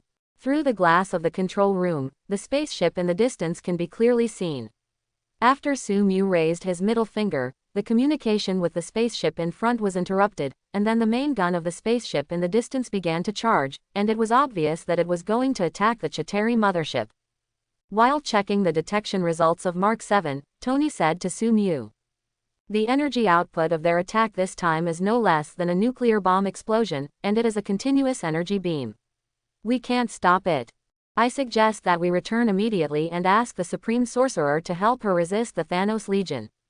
But he suddenly found that Sumu beside him had opened the portal at some point, walked in, and appeared in front of the upcoming laser beam.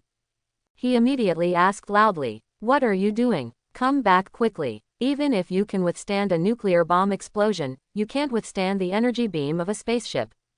Compared to a nuclear bomb, the energy beam of a spaceship has a higher energy level and is more concentrated. Open the portal quickly. Let's return to Earth together. The Supreme Sorcerer will solve all problems."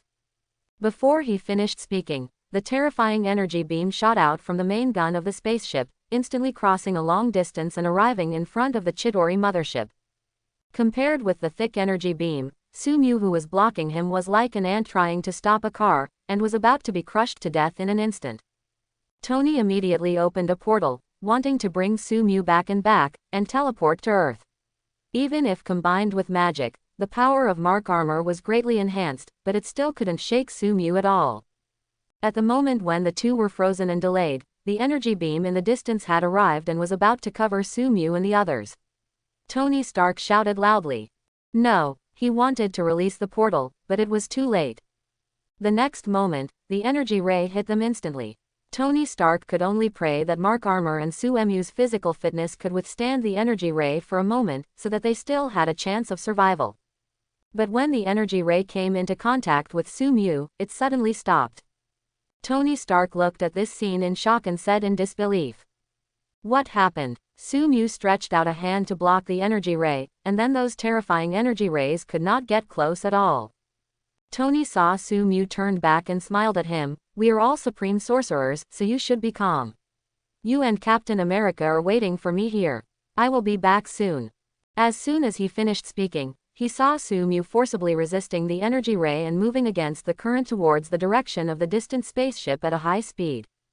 While moving towards the spaceship, the system's prompts kept ringing in Suemu's ears. Energy point +1. Energy point +1. Energy point +1. Energy absorption constantly absorbs energy from the energy ray released by the spaceship and then converts it into energy points. The energy in this energy ray is the lowest level of energy, far inferior to the energy in the energy of the Eternals, so Sumu has no burden at all in absorbing this energy. He went upstream, and under the influence of strong gravity, he came to the main gun at a high speed. The black and red singularity formed in his palm and was thrown out by him. The main gun of the spacecraft was immediately destroyed by the terrifying repulsion. The next moment, Suemu's figure disappeared from the original place again, appeared in front of the spacecraft control room, and rushed over. The special glass that can withstand huge impacts has no resistance in front of Sumu and shattered instantly. Suemu's body instantly appeared in front of the black dwarf, stretched out his hand to hold the black dwarf's head, and smashed him to the ground. The body of the black dwarf was suddenly embedded in the special metal floor. He struggled with all his strength, but facing the earthlings who were much thinner than his body, he couldn't break free at all. He felt a mountain pressing down from his forehead, which was a force he couldn't resist at all. The power of the 5 black dwarfs, which terrified all the civilizations in the universe, had no power to resist Sumu at all. General Corvus and Proxima Midnight only then realized that the earthling had actually crashed through the energy beam, smashed the main gun, and then broke into the control room and suppressed the black dwarf in an instant. How is this possible? Could it be that in addition to the Supreme Sorcerer and Captain Marvel, there is another Cosmic Overlord level figure on Earth? While they were thinking about it, they did not stop attacking and immediately used their weapons to attack Sumu.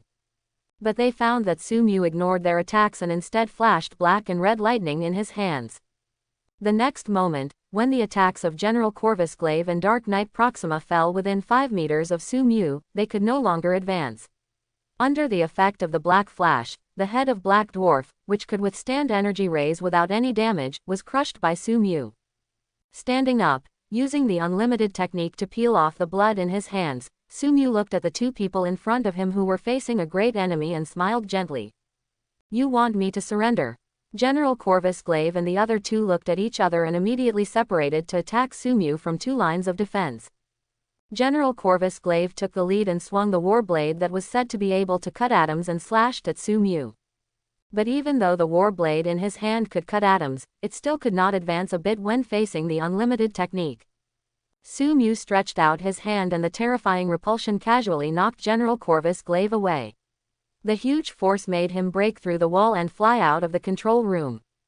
Then Sumu turned around and chopped, and Dark Knight Proxima swung his spear to attack as well.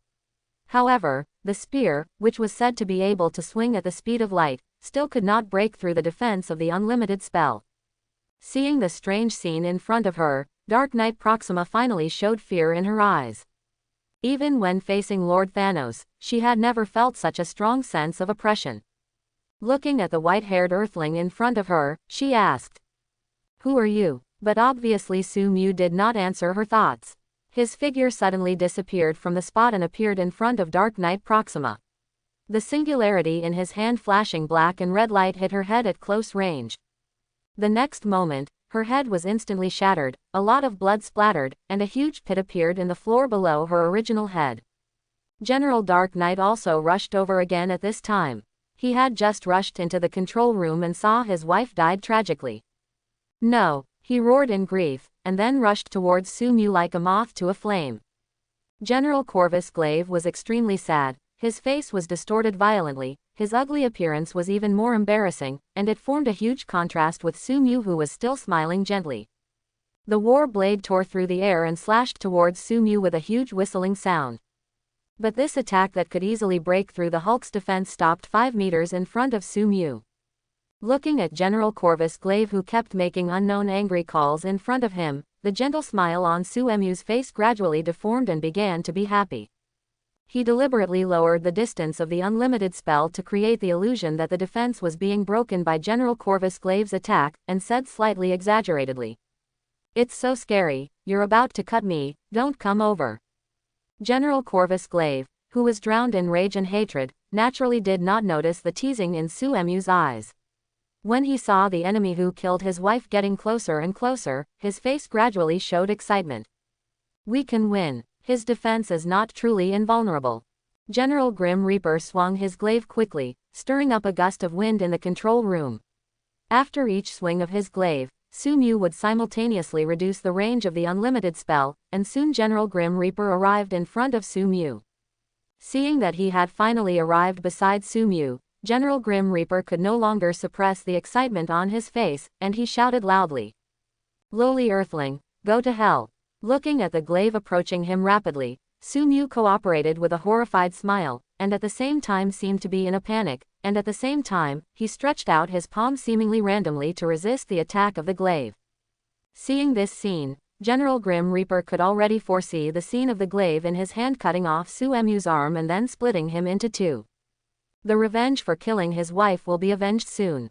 But the next moment, as if by coincidence, the glaive that broke through the speed of sound was blocked by a slender index finger with distinct bones, and then in the unbelievable eyes of General Grim Reaper, it instantly went from extremely active to extremely quiet, and stopped. Then he saw the earthling in front of him finally couldn't hold back his smile, and the previous panic and despair disappeared, turning into teasing and playfulness. Ha ha ha, your expression is so funny, you don't really think you can win, do you? Sumu covered his stomach, looking at the excitement with a bit of dullness on General Grievous' face, and the dullness with a bit of confusion. He couldn't control it anymore, and laughed while covering his stomach. General Grievous finally realized that he was being fooled. In the mockery of Sumu, he finally completely lost his mind, roared and used all his strength to chop at Sumu again. However, the war blade that was enough to cut off the atom was still stopped by an index finger, and it could not move forward any further. The seemingly weak index finger actually resisted the war blade, and there was not even a trace of white mark on the skin on it. Seeing this absolute gap, General Grievous shouted in despair, "No!" Sumu picked his ears, and then slowly walked towards General Grievous. The unlimited art slowly opened again. At this time, General Corvus Glaive continued to swing the blade in his hand as before, but contrary to the beginning, the distance between him and Sumu continued to expand, until it reached the initial 5 meters. Sumu continued to move forward, even though he pinned General Corvus Glaive against the wall and could not move, he did not stop at all. As he continued to approach, General Corvus Glaive was embedded in the wall, and his skin and bones were gradually shattered.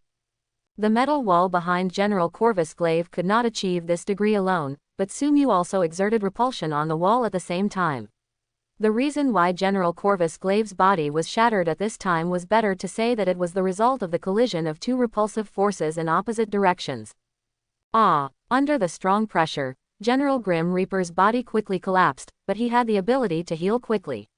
Even though his body was about to turn into a pool of meat, he still did not die.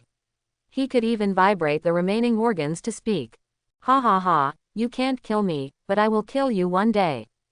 Facing General Grim Reaper's confident provocation, Suemu's smile remained unchanged. He smiled and said, "Well, indeed, if you don't destroy the battle blade of the soul, it is impossible to kill you.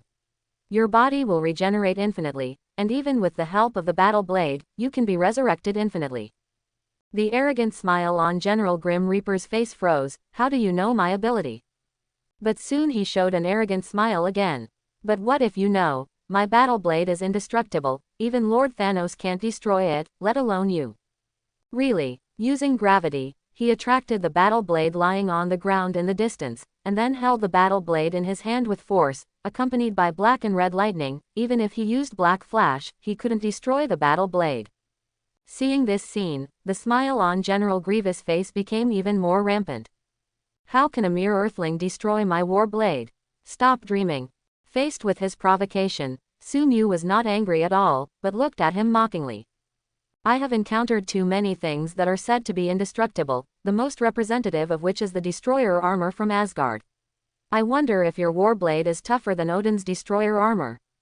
The expression on General Grievous' face froze instantly. He naturally knew Odin's destroyer armor and what kind of power the destroyer armor had. That was enough to rival the power of the Celestials.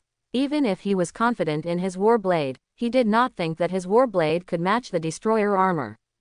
Suddenly, he could no longer maintain his confidence and asked Sumu anxiously, "What are you going to do?" Sumu did not answer. He had had enough fun.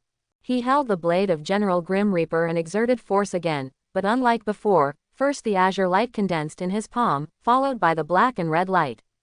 Then the two collided and blended with each other, and a terrifying purple illusion sphere was generated in Suemu's palm. Virtual style. C. Facing the illusion sphere that was enough to penetrate the space, the indestructible blade was immediately visibly broken by General Grim Reaper's high hopes. The parts touched by the purple illusion sphere were immediately annihilated, and not even a trace of debris could be retained. During the process of the blade being annihilated, General Grim Reaper let out a desperate and painful wail, his soul was lodged in the blade, and during the process of the blade being annihilated, his soul was also annihilated. Especially, I don't know if it was Suemu's bad taste, he could obviously annihilate the blade instantly, but he had to do this process slowly.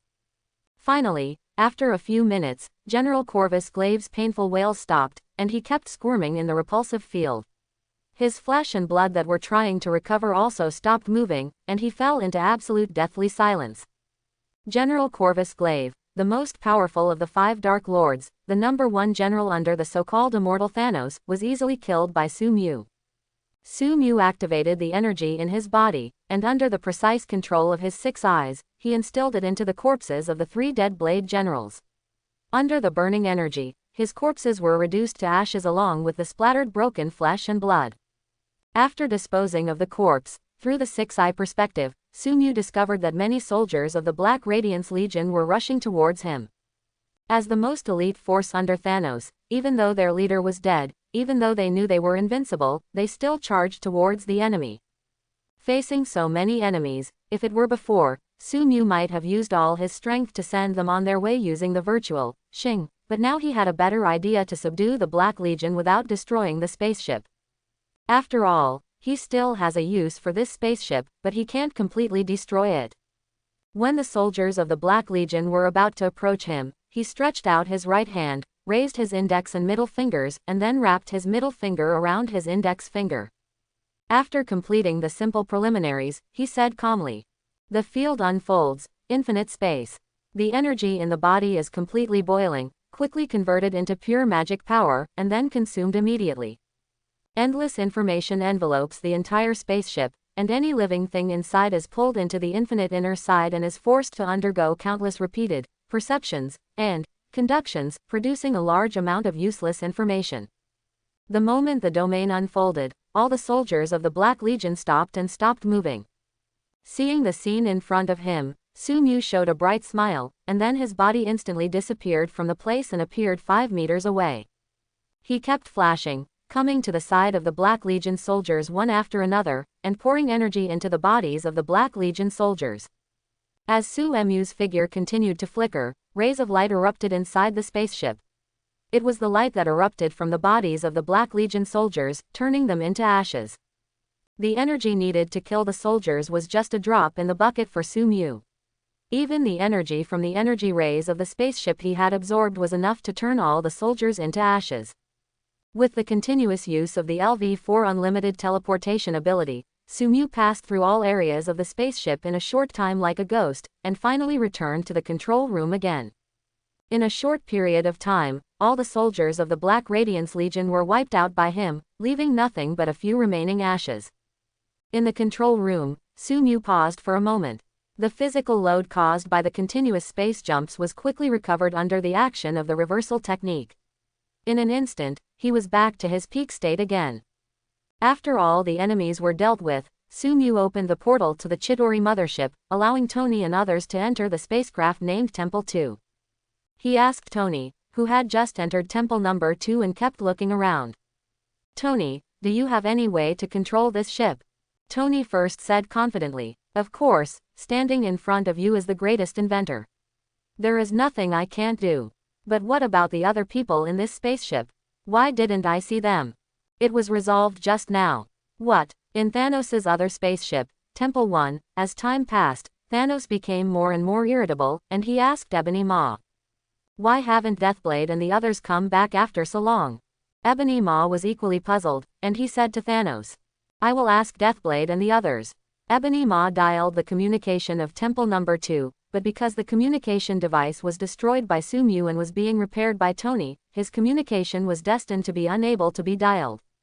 Seeing that the communication could not be dialed for a long time, Wumuhu's ominous premonition reached its peak, and he said in disbelief, "Could it be?" He immediately called up the internal surveillance of Temple 2, so he and Thanos saw.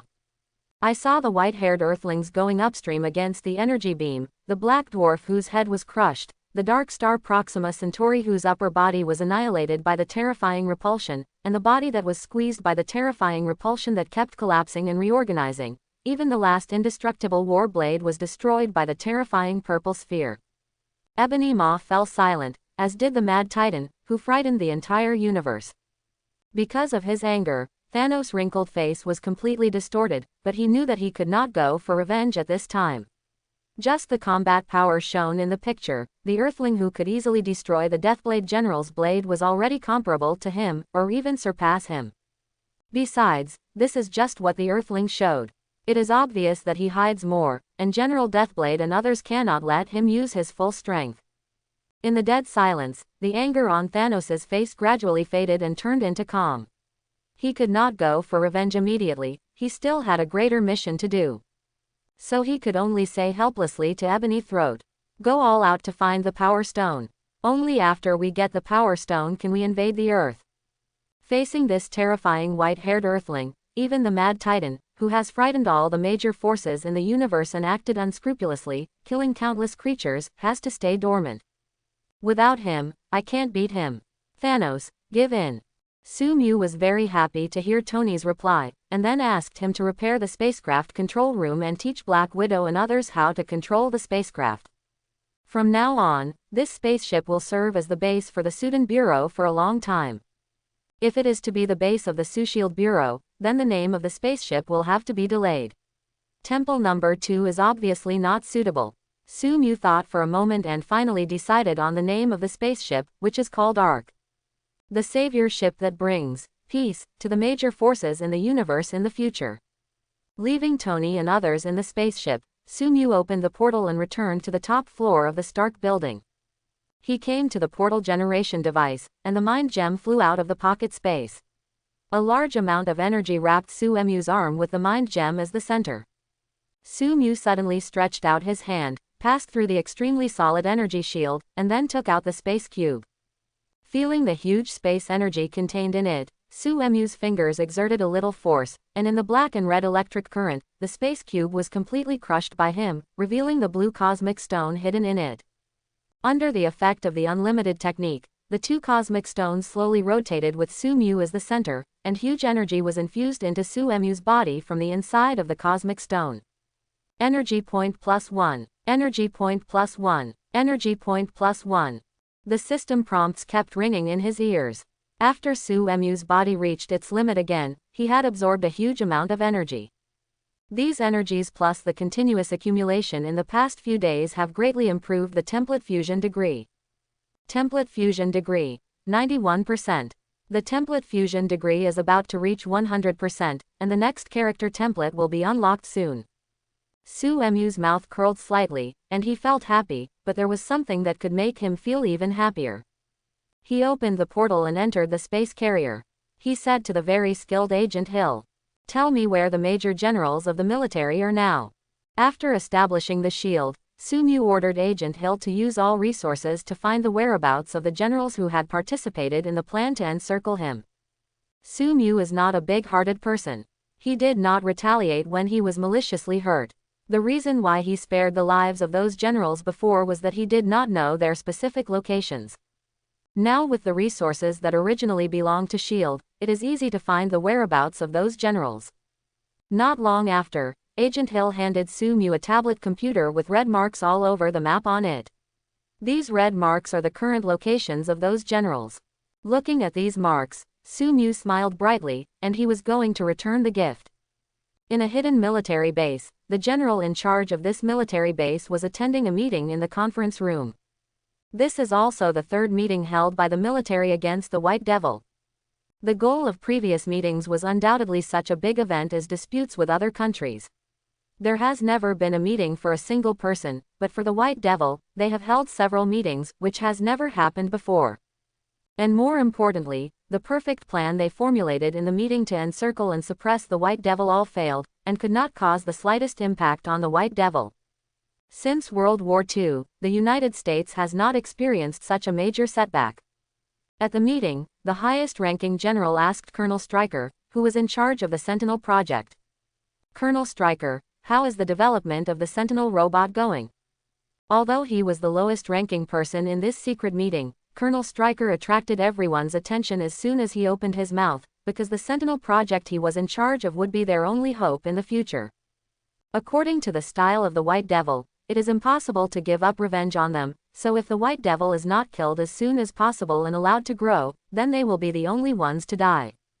At this time, they and the White Devil have reached a point where they cannot coexist. Hearing the question from the Supreme General, Colonel Stryker said confidently. With the help of Dr. Samuel Stern and Dr. Ivan Vanko, the progress of the Sentinel robot has been advanced very quickly. It has now reached the final stage, and only the final actual combat test is left. This time, the Sentinel robot not only integrates the transformation gene of Mystique, which can adapt to a variety of different mutant abilities, but also uses the arc reactor as the energy core of the Sentinel robot. With the support of huge energy, they can greatly increase the mutant abilities that have been copied. According to our calculations, only 10 Sentinel robots can kill a level 4 mutant, and when 100 Sentinel robots attack at the same time, even the White Demon is no match for them. The latest version of the Sentinel robot was projected on the large screen in the conference room. While maintaining the original shape, they have an extra luminous body on their chests, which is the arc reactor. And the material that makes up the arc reactor is not metal, but another composite material with higher hardness than metal, and it also has excellent regeneration ability. Hearing Colonel Stryker's explanation, the generals finally smiled. The anxiety caused by the death crisis disappeared in an instant. Such a powerful Sentinel robot must be able to successfully kill the White Devil. At this moment, the general suddenly heard a huge explosion, followed by endless screams and gunshots. He immediately had a bad premonition. Not long after, a soldier came to report. General, the White Devil has discovered the location of the military base and has already attacked. Please evacuate as soon as possible. What? The general was shocked. Why did the White Devil find his location? Except for a few covert organizations, even the president didn't know where he was at this time. Where did the information leak from? After a brief doubt, he was overwhelmed by boundless fear. With the powerful strength of the White Devil, even if the current combat power of the military base is enough to flatten a small country, it can't stop the White Devil for a moment. He thought of something and immediately asked Colonel Stryker. Colonel Stryker, how many Sentinel robots have been made now? Send them to rescue me quickly. The White Devil has discovered my location and has begun to invade the military base. What fake? All the generals looked terrified, because they knew that the White Devil could find the location of any one of them, and naturally the location of others. No matter what means the White Devil used to find them, it also meant that they were no longer safe. All the generals immediately put pressure on Colonel Stryker. Colonel Stryker, quickly send all the Sentinel robots to rescue General Gordon and kill the White Devil. Yes, generals, please rest assured that the number of Sentinel robots has reached 200, which can easily defeat the White Devil. Please hold on for a moment, General Gordon, and the Sentinel robots will go to support immediately. Use the spell to turn, Kang, to fly at high speed in the air, breaking the sound barrier and reaching Mach 20. It only takes a few minutes for Sumu to reach the location of the military base closest to him. When Sumu just arrived above the military base, a shrill alarm sounded immediately. Alarm, alarm, an unknown flying object is approaching. No, it's not an unknown flying object, it's a White Devil. Amid the piercing alarm, Sumu suddenly fell from the sky, and in an instant he fell from 1,000 meters high, falling into the military base like a meteorite. Boom! In the huge roar, the irresistible evil impact started from the position where Sumu fell, and spread outward at a high speed, instantly destroying all the buildings in the military base. With just one blow, all the buildings on the ground of the military base were flattened, and even the heavy tanks were blown away by the terrifying repulsion. Under such a terrifying impact, the drivers inside were obviously unable to survive. All the buildings on the ground of the military base were destroyed, and everyone on the ground was killed, but Sumu did not leave, but walked slowly to a corner of the ruins. The unlimited technique automatically recognized and pushed away all the smoke and dust. In the dusty environment, Sumu was not stained with a trace of dust. After reaching a specific position, Sumu stopped, and the energy in his body quickly condensed, forming a terrifying black and red singularity in his hand. After the black and red singularity was fully formed, it suddenly fell down. The terrifying repulsive force destroyed everything below, and in the blink of an eye, a huge circular pit was formed on the spot. And 100 meters underground, an underground space destroyed by the terrifying repulsive force appeared, and then the figure of a general recorded in the data appeared in front of Sumu. Under the precise control of Luyan, his legs were completely crushed by the terrifying repulsive force, but his upper body was safe and sound, so he did not die, but just kept struggling and wailing on the ground. Using gravity to attract the general up, ignoring the general's plea for mercy, Sumu stretched out his finger and pointed at the general's chest, then turned and left. The first one. Boom. Huge energy exploded in the general's body, emitting terrifying light and heat, and annihilating everything around. Thousands of meters above the sky, Sumu glanced back at the huge mushroom cloud behind him, and the smile on his face became more and more joyful. The next moment, his body broke through the sonic boom and moved towards the next target location at a high speed. A few minutes later, Sumu arrived at the next military base. Above the base, he ignored the high-yield missiles attacking him, ignored the shooting of many soldiers below, and stood in the sky high in the sky. The energy in his body boiled and was consumed rapidly. The black-red singularity grew larger and larger in his palm, and did not stop until it reached the size of half a person. Spell reversal. He, experience +1. Spell reversal. He, experience plus. Spell reversal. He, experience +1. Amid the constant prompts from the system, and under the desperate gazes of many soldiers, the black-red singularity turned into a stream of light and fell from the sky, then landed on the ground. Boom. When all the sounds disappeared, when the smoke and dust completely dissipated, the original military base completely disappeared, leaving only a huge circular hole. After confirming that the second general was completely dead, Sumu took one step forward and flew towards the military base closest to him at high speed again. So repeatedly, Sumu's behavior was immediately noticed by major media, and some media even rushed to the ruins of the military base to broadcast live. The most eye-catching one is Eddie Brock, a rising star in journalism who is familiar to many viewers. Before, he forcibly ate Sumu's magic reversal. He, and all his flesh and bones were crushed by the strong repulsive force. However, with Venom's best efforts to treat him, after lying in bed for 2 weeks, he finally survived. However, this blow did not make him give up reporting on the White Devil. He could no longer do without his reputation, and naturally he could not do without the White Devil who brought all this to him. He stood in front of the camera and told the audience, "The White Devil suddenly attacked our country's military base an hour ago. According to our speculation, the White Devil's behavior this time should be in retaliation for the previous military attack on him. In just 1 hour, he had destroyed 5 military bases and caused tens of thousands of casualties. I don't know if the White Devil's behavior at this time means that he wants to officially start a war with the government and kick off the battle between mutants and ordinary people." Quote. At Xavier School for Gifted Youngsters, Professor. The White Devil's own actions have begun to affect the entire mutant population, and his actions have severely damaged the peace between mutants and ordinary people. Hank, the beast with blue hair all over his body, walked over from a distance and said to Professor X, "Professor, the military has warned us to help them kill the White Devil, otherwise they will treat mutants as war against ordinary people." Beast Hank's words finally made Professor X make up his mind, and he said to Hank, "Get ready to attack, we have to stop him. But the White Devil is too powerful, we are no match for him. He even easily defeated the alien forces that wanted to invade the Earth. Judging from his combat effectiveness, his power has been greatly improved again." Quote. "No, Hank, we have to do it, it's for the future of mutants, for our future."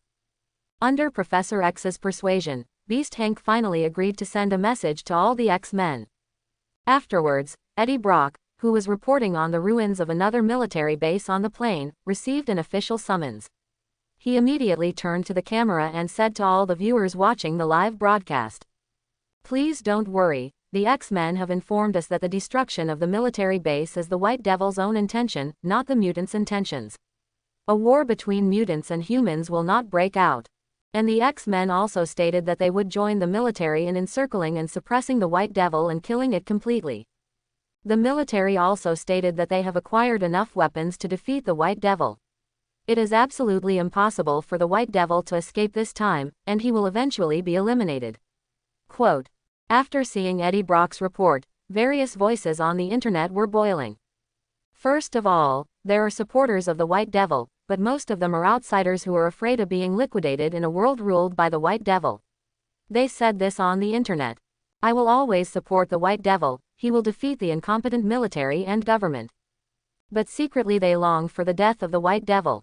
In addition to this group of people, there are also some absolute supporters of the White Devil.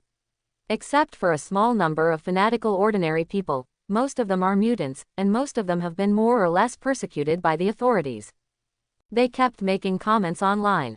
The Savior will lead us to declare war on the incompetent officials and governments. We will overthrow the incompetent government and build a world where mutants are no longer persecuted. Yes, the Savior will lead us to revenge. Long live the Savior. Opponents of the White Devil continue to boast on the internet, constantly saying that the White Devil will die under the encirclement and suppression by the X-Men and the authorities. They kept cheering, saying that after the death of the White Devil, the world would be peaceful again. Those mutants can't cause any trouble after all. Among them, in a secret room, Polaris and her companion were watching the live news. Her companion wanted to go to help Sumu, but was stopped by Polaris. Looking at his companions who were questioning him, Polaris had no words to say. She had said countless times that Sumu was different from what they imagined. In his eyes, there was no difference between mutants and ordinary people, but her companions obviously did not believe it. So she could only say, "Your power is too weak. If you go rashly, you will not be able to help the Savior, and you may even cause trouble for him." This explanation was finally accepted by his companions. In the same hidden room, Magneto looked at Eddie Brock's report and said to the Brotherhood, "We have to go too. This is a good opportunity to exterminate humans. Since Charles wants to stop the White Devil and stop the war between mutants and humans, then we will promote this war. The future of this world will eventually belong to mutants, and we are the rulers of the future world." Behind him, many Brotherhood members looked at him enthusiastically. They had been looking forward to the future described by Magneto for a long time, and this was the closest time to that future. Sumu didn't know what happened on the internet at this time, and he wouldn't care even if he knew. Whether it is the voices supporting him or opposing him, he will ignore them. He is just himself, and what he does is just for himself. Coming to a military base again, Sumu was about to destroy it completely, but suddenly looked into the distance, and then the smile on his face was extremely happy. It seems that the confident military has made new moves. He stretched out his palm and dragged it in front of him. The azure black hole and the black and red singularity quickly merged on his palm to form a terrifying purple illusion sphere. Let's give them a greeting gift first. The terrifying purple illusion sphere cut through the space and flew towards the 200 Sentinel robots flying towards him at a high speed. The speed of the virtual style, Kai, is extremely fast. Even though many Sentinel robots dodged immediately, dozens of them were still hit. Some of these dozens of Sentinel robots were directly destroyed, leaving no trace of wreckage, and some of them were mostly annihilated. Sumu stopped the seemingly unstoppable offensive of the Sentinel robots with a casual blow, giving a heavy blow to the generals who were watching the battle from a distance. Some generals immediately questioned Colonel Stryker. "Colonel Stryker, didn't you say that the material of the Sentinel robot has been qualitatively improved? Why is it still vulnerable to the attack of the White Demon?" Colonel Stryker looked ugly, and he explained, "The strength of the attack of the purple sphere of the White Demon is higher than we imagined. According to my guess, even adamantium and vibranium cannot resist this terrifying purple sphere, so even if the material of the Sentinel robot has achieved a qualitative breakthrough, it still cannot stop the purple sphere. But please rest assured, generals, according to the strength of the purple sphere, even the White Demon cannot release such a terrifying move continuously, and his other abilities are extremely difficult to destroy the current Sentinel robot, and he will eventually be killed by the Sentinel robot." Colonel Stryker's explanation made many generals relax again, and they once again watched the battle in the distance with a high-handed attitude, just like at the beginning. Sure enough, the part of the robot that was not completely destroyed by the purple sphere was regenerating rapidly, and unknown non-metallic substances on the body were generated out of thin air to make up for the vacancy of the body. Sumu also noticed this phenomenon, and he looked at the Sentinel robot in front of him with interest. The appearance of the robot in front of him has changed greatly from the first generation, and has completely turned into the appearance of the Sentinel robot in the future. However, unlike the Sentinel robot in the future, there is an extra glowing arc in the center of their chests, which is the arc reactor. The Sentinel robot at this time has been transformed by the big boss and Ivan Vanko, and it has obviously improved a lot. And according to Sumu's guess, there is also the hand of Mr. Fantastic, because under the observation of the Six Eyes, he found that these Sentinel robots are equipped with a lot of additional devices, one of which is the space disruption device and mutant suppression device that are very familiar to him. Oh, interesting. He gradually became excited. Facing the surging Sentinel robot, Sumu did not dodge, but rushed directly to the front. He instantly came to the front of the Sentinel robot and punched it. Boom! The black and red lightning covered the entire sky nearby. The Sentinel robot was hit by the black flash head-on and flew backwards immediately. Its body continued to shatter during flight and destroyed the Sentinel robots on the flight path. After using the black flash, Sumu entered the zone state and rushed straight up. The unlimited technique was opened, and Sumu appeared 5 meters away in an instant. The next moment, he stretched out his palm and held down the head of the Sentinel robot against the hot energy ray shot from the chrysanthemum face of the Sentinel robot. The black and red singularity was generated in the palm of his hand, hitting the head of the Sentinel robot face to face. At such a close distance, it was hit by the technique reversal, even if the upper body of the Sentinel robot was completely shattered. But even so, the Sentinel robot still wanted to regenerate, but it had no chance. The unlimited space slash continued to hit the body of the Sentinel robot, destroying everything within a 5-meter range centered on Sumu. The generals saw the familiar scene of slaughter and cast questioning eyes towards Colonel Stryker again, but Colonel Stryker was well prepared and responded confidently. Generals, please watch the next performance of the Sentinel robots. Buzz buzz buzz. The harsh roar emanated from many Sentinel robots, shaking the surrounding space. This strange vibration not only disrupted the space, forcibly cracked Sumu's unlimited technique, but also instantly suppressed his mutant ability. Hundreds of Sentinel robots were arranged in a special formation, locking Sumu in it like a cage. The power of the mutant suppression device and the space disruption device was geometrically improved under this special formation.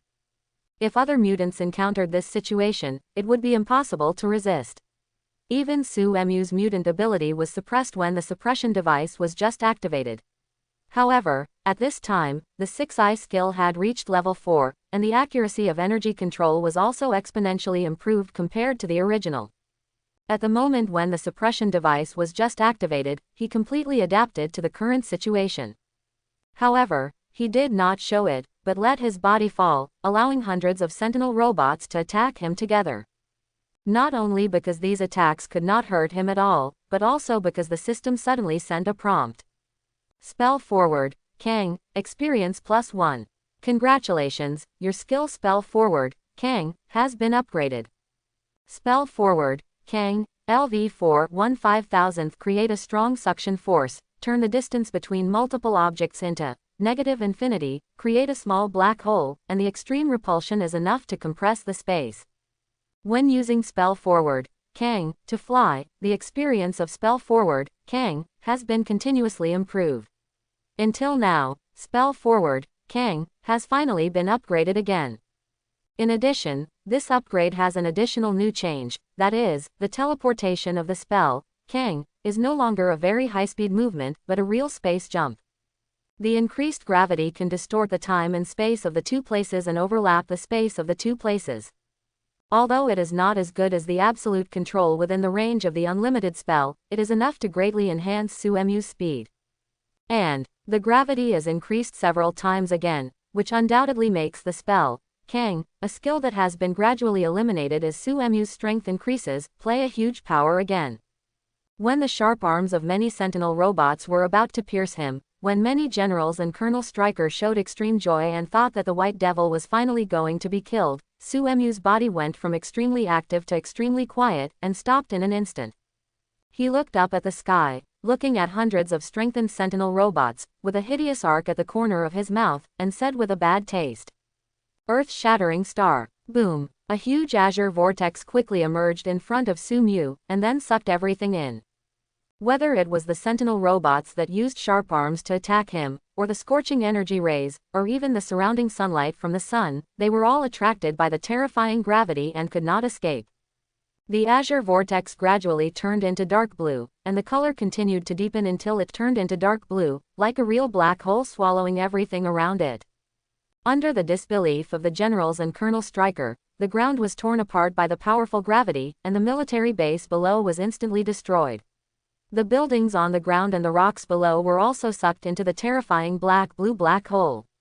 The sentinel robots above Sumu were naturally no exception. First came the energy ray that arrived first, followed by the sentinel robot closest to him, and then the sentinel robot farthest away.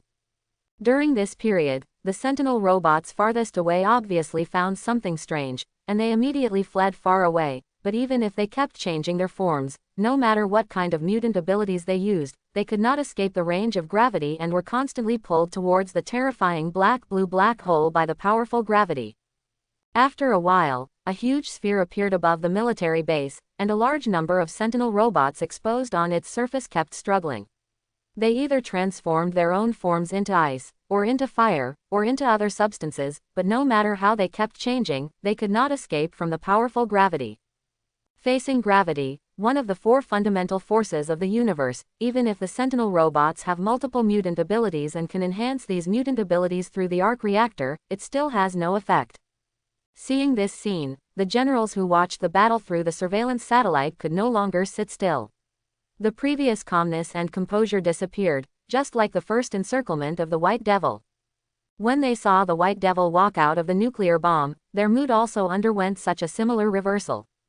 The generals immediately questioned Colonel Stryker again whether there was a corresponding way to deal with this situation, but unlike the previous times, Colonel Stryker looked at the screen in front of him with a gloomy face and could not speak for a long time.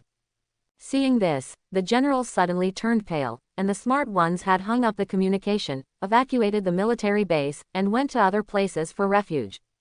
The third combat meeting against the White Devil ended in absolute failure again.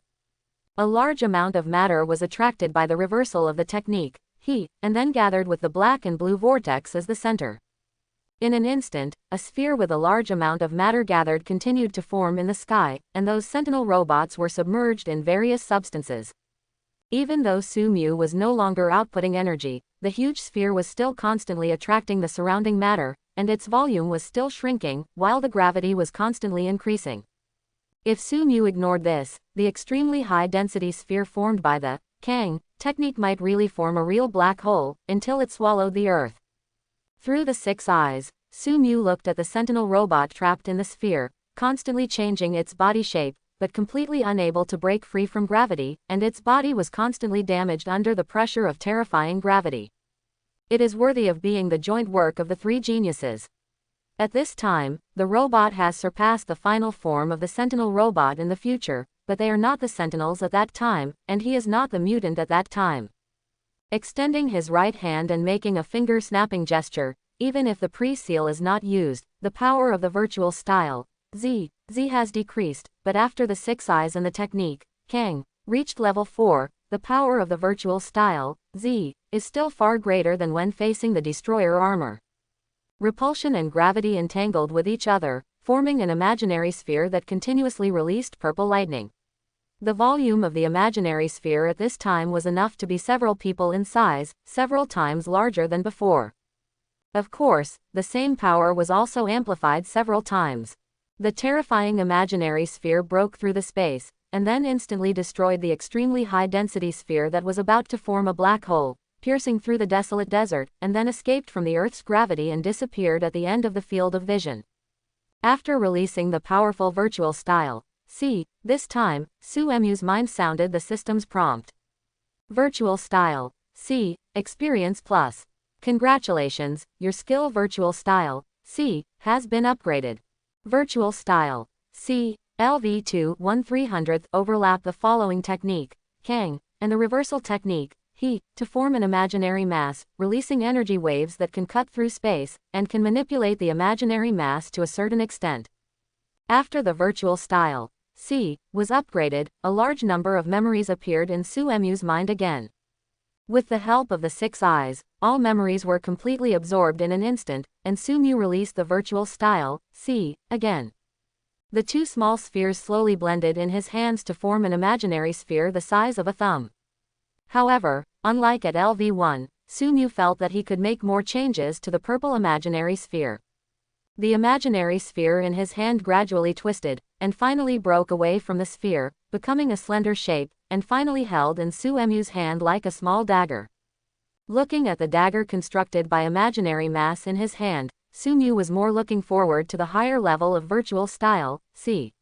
While the power of the LV2 virtual style, C, was improved, the manipulability was also greatly improved. So what changes will happen to the LV3 virtual style, C?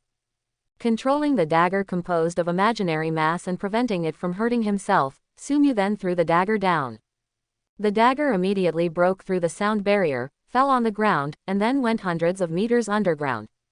As it fell, it just hit the general who wanted to escape through the secret passage, and his body was completely annihilated.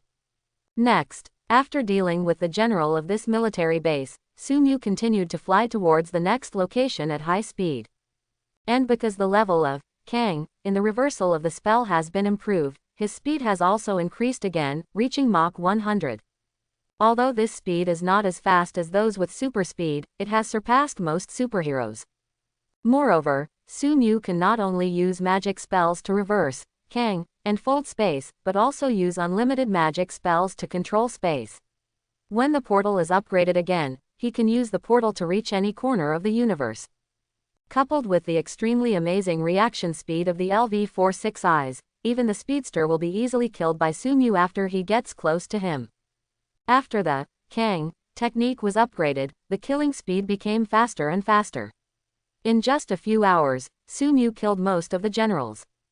After arriving at the last military base, Sumu was just about to throw the imaginary sphere in his hand when he found an aircraft full of futuristic technology appearing in front of him. Then the plane stopped in front of him, and several mutants in yellow uniforms walked out of the plane. They were the X-Men. "Professor, White Devil, stop. What you are doing now will undoubtedly destroy the balance between mutants and humans. Do you want to promote World War III? Faced with Professor X's questioning, Sumu did not make any response. He ignored Professor. Huge energy spread outward from her body, like a huge phoenix sitting on the ground. This aroused Suemu's interest. At this time, the Phoenix Girl was obviously integrated with the Phoenix power. She could control the power of the Phoenix power and could already pose a slight threat to him. But it's just a trace. No matter how powerful the Phoenix power is, what's in front of you is just a tiny fragment. He suddenly wanted to try if he could strip the Phoenix power from the Phoenix Girl and control this power for him.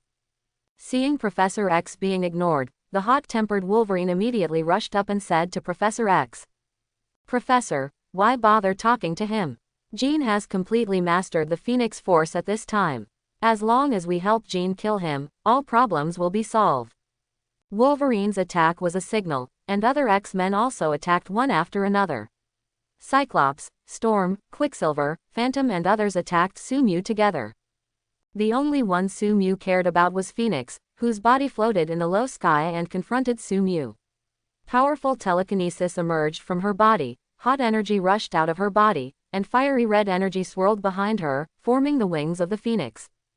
The next moment, under the effect of the Phoenix Force, all the X-Men were covered with an extremely strong telekinetic shield, which protected them firmly inside without affecting their attacks. Wolverine arrived first, and his sharp adamantium claws pierced out of his flesh and blood, attacking Sumu at a high speed. Sumu was thinking about how to strip off the Phoenix Force at this time, and it was at this time that Wolverine's attack brought him back to his senses. Looking at Wolverine, who was constantly attacking outside his 5-meter range, and grinning at him, he put his two fingers together to make a sword finger and made a slight stroke. The space slash was constantly weakening the strength of the telekinetic shield, and then a black and red singularity was formed in the sword in an instant, flying towards Wolverine. The black and red singularity penetrated the telekinetic shield that was constantly weakened by the space slash, and was imprinted on Wolverine's chest. The flesh and blood on it were immediately crushed by the terrifying repulsive force, leaving only the shiny adamantium alloy to support Wolverine's body. He flew backwards at a speed dozens of times faster than when he came, piercing through the military base in front, leaving a gully of hundreds of meters. Sumu used 6 eyes to observe the military base and found that the general was still alive, which surprised him. This time, he wanted to use Wolverine's body to kill the general in the military base while knocking Wolverine away, but just now a figure ran over at a high speed and sent the general to the side without letting him be hit by Wolverine's body. That figure was Quicksilver, a mutant with super fast mutation ability. Boom! Storm Girl flew into the air, and a large amount of lightning and storm swept towards Sumu. Facing these attacks, Sumu still did not respond, but checked his body that was constantly annihilating. At this time, the speed of his body annihilation was more than several times faster than in front of the White House. However, Sumu's reversal technique was also improved at this time. The LV3 reversal technique and the decomposition power of the Phoenix Force collided and dissolved each other, greatly reducing the speed of Sumu's body dissipation. According to Sumu's calculations, as long as Phoenix Girl keeps attacking him at the current speed, he will be in danger in about 10 minutes. It's really scary. The next moment, he took a step forward, and the technique turned the powerful gravity of Kang to overlap the two spaces, and Sumu instantly appeared in the military base. And the general was in front of him. Before Quicksilver could react, the terrifying repulsive force swept the entire military base with Sumu as the center. All things immediately shattered under the terrifying repulsive force. Even the general closest to Sumu had the telekinetic shield of the Phoenix Girl on his body, but facing the endless space slash and the terrifying repulsive force, it could only shatter in an instant and could not stop Sumu for a moment. When the terrifying repulsive force dissipated, Sumu suddenly turned to dodge. Quicksilver also had a telekinetic shield on his body. After the telekinetic shield resisted the first wave of repulsive attacks, he immediately left the range of repulsion, and then returned after everything calmed down, holding a weird energy weapon and attacking Sumu. This energy weapon actually also had a weak Phoenix Force in Sumu's energy vision, so he subconsciously dodged it. Facts have proved that Sumu's decision was right. This energy weapon, which looks like a laser sword, actually has the function of decomposing matter. Coupled with the continuous vibration of the energy on it, it can actually break through Sumu's unlimited technique and the unsolvable defense of energy absorption. There is no doubt that this must be the work of Mr. Fantastic. He can even make an atom displacer that can instantly annihilate a planet. Now, it is also very likely that the fragments of the Phoenix Force on the Phoenix Girl can be used to make weapons with the same ability to convert matter. Quicksilver used the weapon with the Phoenix Force in his hand to break through Sumu's defense and cut a small wound on his face. The bright red blood just flowed out of Sumu's wound and was repaired by the reversal technique.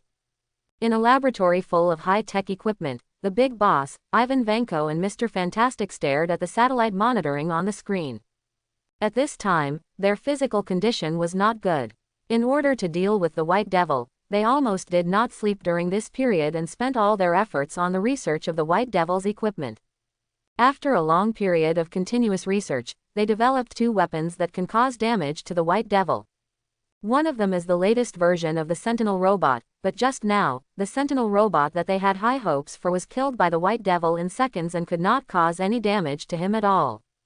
Seeing that the energy lightsaber infused with the power of the Phoenix could affect the White Demon, they immediately showed excitement. The White Demon finally bled. This meant that their research speed had finally caught up with the growth speed of the White Demon, and they finally had hope of defeating the White Demon. Using the energy lightsaber to scratch the White Demon's cheek, Quicksilver's confidence increased greatly. Since the energy lightsaber can hurt the White Demon, then with his extreme speed and the energy lightsaber, and with the help of others, he can definitely kill the White Demon.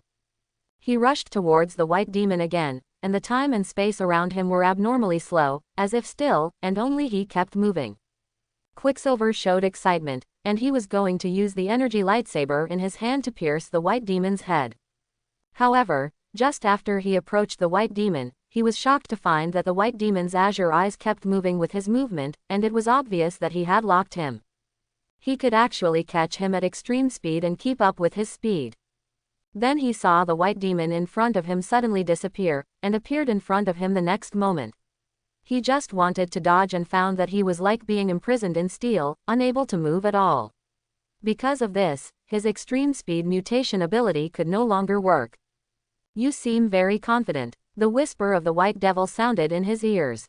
He was about to say something, but the purple imaginary sphere easily shattered the telekinetic shield in front of him, and then annihilated his head, and continued to fly and annihilate everything in the path, until the general he saved was swallowed up, and finally disappeared at the end of the sight. 2 infinite gems flew out of the pocket space, circling around Sumu, and a large amount of energy was continuously absorbed by him. Energy point +1. Energy point +1. Energy point +1. A huge amount of energy poured into Suemu's body, and then he put it into the template fusion degree. Finally, a dazzling golden light bloomed on the character panel. Template fusion degree. 100%. Using gravity to attract the energy lightsaber, holding the energy lightsaber, Sumu smiled brightly at the X-Men and others, and the second round began. After the character template fusion degree was increased to 100%, Sumu felt that she had undergone earth-shaking transformation. A large amount of energy continuously emerges from the body, and then continuously flows through the limbs and bones, strengthening his body. This energy allowed him to fully master the power from Gojo Satoru's character panel. If Gojo Satoru's various skills previously relied on the system to be used, only energy absorption was the skill he mastered. Now with the help of this energy, all the skills he currently masters are completely integrated with himself. Even if the system is destroyed now, it will not affect him at all. Moreover, the zone state that originally required Black Flash to activate has become his normal state without any consumption. More importantly, a large number of advanced ways to use the power of spells to return to the world emerged in his mind, including spell binding, enchantment, etc. Looking at the X-Men and others who were extremely sad and angry because of Quicksilver's death, the smile on Suemu's face became more and more joyful. His middle finger was wrapped around his index finger, making a prefix seal. The field unfolds, infinite space. The entire military base, as well as a large area around it, was pulled into the inside without any lower limit. Everyone within the coverage area of the infinite space, except Sumu, fell into absolute rigidity. They are forced to carry out countless repeated perceptions and conductions in order to live, so that their brains are filled with countless complex information, and they can only stay there, feeling everything but unable to do anything. To Suemu's surprise, Phoenix Girl and Professor. Sumu was not surprised that Phoenix Girl and Professor. But what can they do if they regain their senses? Sumu took a step forward, disappeared from the spot, and appeared around Cyclops. Professor X immediately understood what he wanted to do and quickly said to Phoenix Girl, "Chin, stop him quickly, he wants to kill Scott." Phoenix Girl took action instantly, and her powerful material decomposition ability enveloped Sumu, constantly destroying his body. However, the material decomposition ability was offset by the reversal spell. This ability, which could easily kill Apocalypse, could not cause Sumu any harm at all. What an impact! After that, the powerful telekinesis rushed towards Sumu like a real entity. The terrifying power collided with the unlimited spell, causing ripples in the void, but it still couldn't stop Sumu. Sumu stretched out his finger and pointed at the center of Cyclops' eyebrows. The violent power poured into Cyclops' body. The surface of his body immediately lit up with a dazzling light, and was instantly torn apart by the violent energy and turned into powder. No, seeing her lover killed by Sumu, the Phoenix Girl lost control of her emotions. Crimson veins spread from the surface of her skin, and all the Phoenix power in her body was released. Together with herself, she was ignited by the hot flames, spreading her hot wings of fire in the air like a real phoenix. The power of material decomposition expanded again, and Suemu's palms dissipated visibly to the naked eye. In just a few seconds, his fingertips turned into nothingness. But he didn't have the slightest fear. His inner joy had reached its extreme at this time.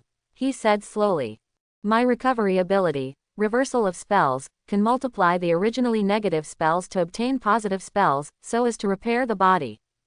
Based on the experience of revealing the spell in his mind, Sumu slowly talked about all his abilities.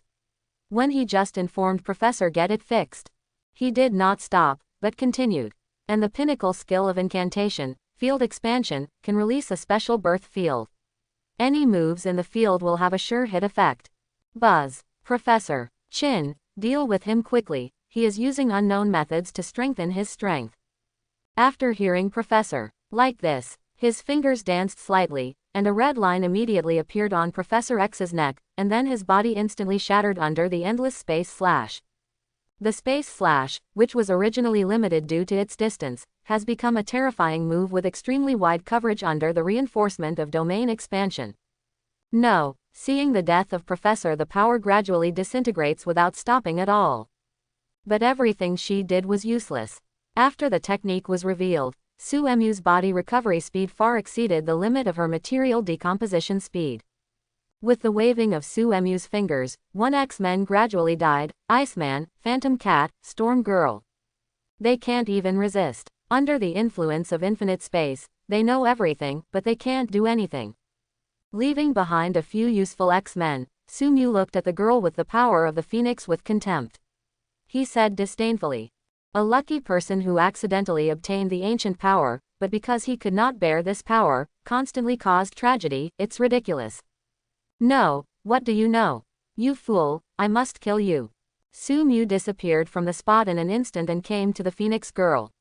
Because of his mockery, the power of material decomposition was strengthened again in the Phoenix girl's collapsed mood, and because he was too close to the Phoenix girl, this power was strengthened again, so that Sumu's body was constantly reorganized in the collapse and regeneration. However, Sumu, who has 6 eyes, knows that it seems that the collapse and regeneration are equal, but in fact, the speed of regeneration is far greater than the limit of the collapse speed. He stretched out his hand to the Phoenix girl, then pressed her face, and smiled brightly. "It's a pity that you are just a fragment after all." Purple lightning burst out from Sumu's palm, completely enveloping the Phoenix girl and instantly obliterating her. Jean Grey, the most perfect host of the Phoenix Force, was killed, leaving only the Eternal Phoenix Force floating in the air. However, just when Sumu wanted to forcibly collect this fragment of the Phoenix Force, the Phoenix Force suddenly disappeared from the original place, crossing the endless latitude, and disappeared from Sumu's perception. Sumu shook his head with some disappointment. The Phoenix Force was indeed not so easy to obtain. However, he quickly returned to normal. It was just a fragment of the Phoenix Force. When the portal level was upgraded to the level that could travel through parallel universes, he would have too many opportunities to study. With the energy flowing in his body, Sumu activated the Mind Gem and used the Mind Gem to control the remaining X-Men, then opened the system panel and looked forward to checking the changes in the system panel. Template Fusion. 100%. You have completely mastered all the abilities of Gojo Satoru. You have obtained the character template, Accelerator. You have obtained the skill, Vector Operation LV1. Vector Operation LV1 1/100th manipulate the direction of most vectors to create fictitious vector axes, including force, speed, acceleration, displacement, impulse, momentum, electric field strength, magnetic induction strength, etc. The template is easier to unlock in the early stage of acquisition, and the energy in the body is transferred. The template fusion degree instantly reaches 1%, and Sumu also unlocks new skills. After seeing the new character templates and new skills, Sumu was very satisfied. Although he is not the kind of person who can destroy the world at every turn, Accelerator is also extremely powerful. The essence of his superpower is vector manipulation. He can manipulate all vectors, and he can reflect any power he understands. If he understands the power of God, he can even kill gods. In addition, he also has the ability to advance, which is the wings of the unknown. The unknown wings are divided into 4 forms, namely black wings, white wings, colorless wings, and platinum wings, and their power increases in sequence. The unknown wings can improve Accelerator's abilities in all aspects and greatly increase his strength. Only the white wings surpass most saints. And the unknown wings are not Accelerator's final form. His final stage is the abyss state, crossing the abyss, connected with the overall consciousness of Q-Demon and Masaka Network, and mastering the power of the third tree. In this abyss state, he can even release a gun that can even obliterate the demon's immortality. You must know that the demon god is a godlike existence in the forbidden world, omnipotent, immortal, and Accelerator can compete with the demon god in the abyss state, which shows how powerful he is. Therefore, Accelerator is far stronger than Gojo Satoru, so that it is much more difficult to improve the fusion of his character template than Gojo Satoru. But Sumu is not worried. At this time, he has infinite gems. What limits him is not energy, but the speed of absorbing energy. As long as he continues to absorb the energy of the Infinity Stones, he will be able to unlock Accelerator's character template to 100% sooner or later. He is already looking forward to the next character template. Take out another symbiote whose consciousness has been erased from the pocket space, and control it to cover the whole body to form clothing. This symbiote, specially modified by Sumu, does not have the weaknesses of ordinary symbiotes, is not afraid of fire and sound waves, and will give the host strong physical fitness and recovery capabilities. If an ordinary person coexists with the symbiote, he will immediately become a Spider-Man level powerhouse. But even though the symbiote was very powerful compared to mortals, when it joined the battle between Sumu and Phoenix Girl, it was still easily annihilated by its powerful ability to decompose matter. The gap between it and Sumu is just like the gap between it and mortals. It comes from absolute suppression. Thinking of the Phoenix Girl, Sumu suddenly felt a pity. The Phoenix Girl in this universe had obviously less Phoenix power, but even a smaller fragment could still exert such power. This made him even more curious about the Phoenix power. And he was also curious about where this fragment of the Phoenix power would go, and whether it would be absorbed by Phoenix Girls in other parallel universes. Mr. Fantastic, the Big Boss and Ivan Vanko looked at the images transmitted from the surveillance satellite and fell into silence. Colonel Stryker on the side suddenly swung his fist and hit the table in front of him, knocking over the ornaments on the table and rolling them to the ground. He had no idea why the Sentinel robot and the X-Men didn't kill the White Devil when they went on an expedition together. He couldn't figure out why the White Devil's strength increased so rapidly. When he was first discovered, even the kinetic energy of ordinary people's punches could not be fully absorbed, but after a period of growth, he was now able to defeat 200 Sentinel robots and X-Men. This growth rate is so fast that it is terrifying. This has never happened since the discovery of mutants. He suppressed his anger and asked the three doctors behind him. "Three of you, do you have any other ways to kill the White Demon?" The three of them were silent together. The growth rate of the White Devil had exceeded their research and development speed.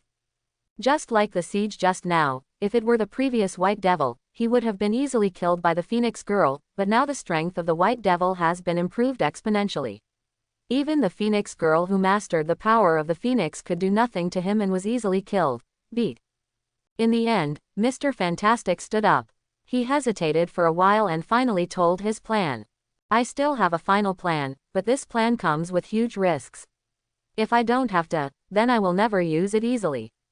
Mr. Fantastic's words raised hopes in Stryker, and even the Big Boss and Ivan Vanko were attracted by his words. During this period of mutual cooperation, they have understood that Mr. Fantastic is the smartest person among them, but even so, the previous Sentinel and the energy lightsaber that can break through the White Demon's defense have exhausted all his knowledge reserves. But they didn't expect that Mr. Fantastic had other backup methods, which was obviously beyond their expectations. Seeing that all three people were focusing on him, Mr. Fantastic finally decided to tell his plan. "I have researched a device that can travel through parallel universes and summon my peers in other parallel universes. If my isotope and I work together to study the technology against the White Demon, then it is very likely that we can surpass the speed at which the White Demon's strength increases, and thus kill the White Demon. However, this device is almost uncontrollable, and the isotope summoned is completely random.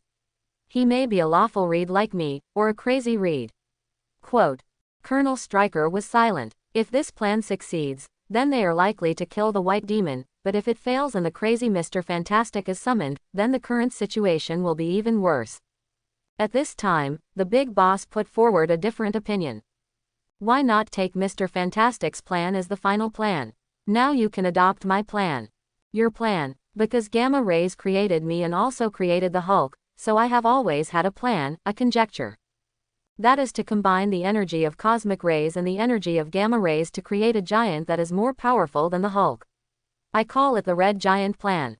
If you help me combine the Red Hulk project with the Sentinel project, and use multiple arc reactors to provide Red Hulk with energy and mutant abilities, and use mutant suppression devices and space disruption devices as well as Mr. Fantastic's recently developed matter decomposition lightsaber, we will create a monster that can rival the White Devil. However, this monster is created by us, so of course we control it. I believe that even with the growth rate of the White Devil, it cannot rival the Red Hulk that we have created together. Colonel Stryker's face lit up, and when he was about to agree, Ivan Vanko said quietly. Have you forgotten that the growth rate of the White Devil is still accelerating? After receiving Ivan Vanki's reminder, Mr. Fantastic and the others fell silent again. Their newly raised confidence was immediately shattered, but they were still prepared to try. They were more willing to try than to uncontrollably summon Mr. Fantastic's peers from the parallel universe. Make Red Hulk. Using the Mind Stone to control the remaining X-Men, and sliding his fingers slightly to open the portal, Sumu led the X-Men and others back to New York, and then back to Xavier School for Gifted Youngsters. Xavier School for Gifted Youngsters was built on an old castle. It was noon when Sumu and others arrived. The dappled sunlight shines on the castle, imprinting everything with a layer of gold. A large number of young students were active inside the castle. Obviously, most of the students did not know that the X-Men and others were defeated by the White Devil. Most of them were even killed. The only ones who remained had their wills twisted and became slaves of the White Devil. Looking at the joyful campus ahead, Sumu couldn't help but lament that Professor. He couldn't bear to ruin the peace here. Wait a minute, Sumu suddenly noticed something interesting, why he seemed to be the villain in the movie. He immediately shook his head. He was not a villain, but a savior who led mutants to the right path. You are the White Devil. Suddenly, a girl with a trace of white hair hanging on her forehead looked at the white-haired man in front of her in shock, with an expression on her face in disbelief. She immediately thought of something, and her face suddenly became sad. Where's the professor? Where's Teacher Chin? What did you do to them? Teacher Hank, Teacher Logan, why do you appear behind the White Devil? Didn't you go to Encircle and suppress him? Quote. It seems that not all students are aware of the actions of the X-Men and others, at least the little naughty ones are aware of it. Hearing the little naughty shout, several figures immediately rushed out of the room and came to the little naughty side. After seeing the scene in front of them, their expressions changed drastically. It was obvious that they all knew what the X-Men and others had done. Among them, Sunspot, who had the most fiery temper, ignited his body and turned himself into a fire elemental being. He rushed towards Sumu and asked, where are the professor and them? What did you do to Hank and the others? Obviously, he immediately realized something was wrong and discovered that Hank and others were being controlled by Sumu. Looking at Sunspot rushing towards him on his own, Sumu did not open his unlimited spell, but walked slowly towards the raging flames. When he reached a distance of 5 meters from Sunspot, his body flashed and appeared in front of Sunspot. He pinched his lava-like head. He is a peace-loving person, and he does not want to kill any students at Xavier School for the Gifted at this time. But why are you forcing me? Sumu said helplessly. He sighed, and black and red lightning flashed in his palm. Sunspot's head was immediately crushed by the terrifying force, and the hot brain and blood were excluded from Suemu's body, making it impossible to get close to him. Sunspot's rapidly hypothermic body was bounced away by the unlimited spell. Under the angry roars of Little Naughty and others, yellow gems shone around Sumu, lighting up the entire Xavier School for Gifted Youngsters. The panic on the faces of the Little Naughty and others immediately disappeared, replaced by joy. Among them, the little naughty boy came to Sumu and said with a smile, Professor Sumu, you have defeated Professor X and are back. Sumu stroked the little naughty head, ruffled her hair completely, then said lightly with a smile. Of course, Professor X has been eliminated by us. That's great. The little naughty girl smiled brightly from the bottom of her heart. At this point, the Sudan Bureau has gained a lot of strength. Looking at the many mutants looking at him longingly in front of him, the director is very pleased. At this time, there are only 3 X-Men left alive, namely Hank the Beast, Mystique and Wolverine. They all have different functions for Sumu. Among them, Beast Hank's research and development capabilities are not as good as Tony Stark's, but they should not be underestimated. As a repairman for the Ark, he is definitely overqualified. Then the adamantium alloy in Wolverine's body has been fused with his self-healing factor to become a renewable adamantium alloy. If his bones are continuously removed, the adamantium alloy will become a renewable resource. Sumu couldn't help but lament that he was still too kind. Not only did he let his enemy go, he also found him a new and promising job. Finally, there is Mystique. She can transform into various people. This ability is what Sumu likes the most. Of course, Sumu is not doing it for entertainment, but because of her mutant ability that can transform into anyone. Mystique is a natural agent and will definitely be the backbone of Sumu in the future. After teleporting Beast Hank to the Ark, and then dismissing Wolverine, Sumu led Mystique to the new Seaview villa she purchased some time ago. Ordering the Hollywood actress to give Mystique various teachings, Sumu began to hone her skills in the Imperial service. The first skill he practiced was not the newly acquired vector manipulation, but the reversal technique. In the past, he had been constantly fighting against Phoenix Girl's material decomposition ability, and his experience in reversing the spell had increased significantly, and he was about to upgrade at this time. And judging from the current time, Jane Foster was about to deliver the takeout. He didn't want to wait for the takeout but not be able to take it out. After all, even if he killed Jane Foster, the reality gem would not condense into solid. Enjoying the services of Hollywood women and the constantly changing body of Mystique, Sumu continued to use energy to hurt many Hollywood actresses, and then used the reversal technique to repair their injuries. The system's prompts kept ringing in his ears. Energy points +1. Reversal technique experience +1. Reversal technique experience +1. Reversal technique experience +1. With Suemu's continuous efforts, the system finally sounded different prompts. Reversal technique experience +1. Congratulations, your skill reversal technique has been upgraded. Reversal technique LV4 1/5000th. It turns the negative energy of the cursed power into positive energy, has a strong healing effect, and reverses things to their original state. It can be used on others and non-living things. A lot of information emerged in his mind, and with a sudden shiver, Sumu had completely digested the information in his mind. The LV4 reversal technique has indeed also achieved a huge improvement. Not only has the healing effect been improved several times, but the nature of the healing has also changed. If the original reversal technique was only for treatment, then the current reversal technique is optimization, which can transform matter into its original state. Therefore, the reversal technique can be used on inanimate objects. And after the reversal technique reaches level 4, Suemu's control over his body has reached its peak. He can control his youth at will and constantly transform between childhood and old age. After digesting all the information, Sumu grinned.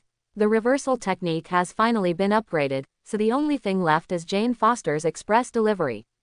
When Sumu was enjoying the services of Hollywood actresses and Mystique at the Seaview Villa, there were several more figures on the battlefield that was originally covered with yellow sand and nothing was left. The leader among them has a resolute face, wears a mysterious helmet, and is controlling the metal attached to his body to float in the air. He is one of the most powerful mutants today, Magneto, the leader of the Brotherhood of Mutants who has been officially wanted for a long time. Magneto looked at the scene in front of him, which was like a scene exploded by several nuclear bombs, with an extremely complicated expression. He initially came here to provide support to prevent Professor. And judging from the remaining blood and flesh and blood remains at the scene, the X-Men were undoubtedly defeated. This battle is no longer in siege, but a massacre of the White Devil against the Sentry robots, the X-Men and others.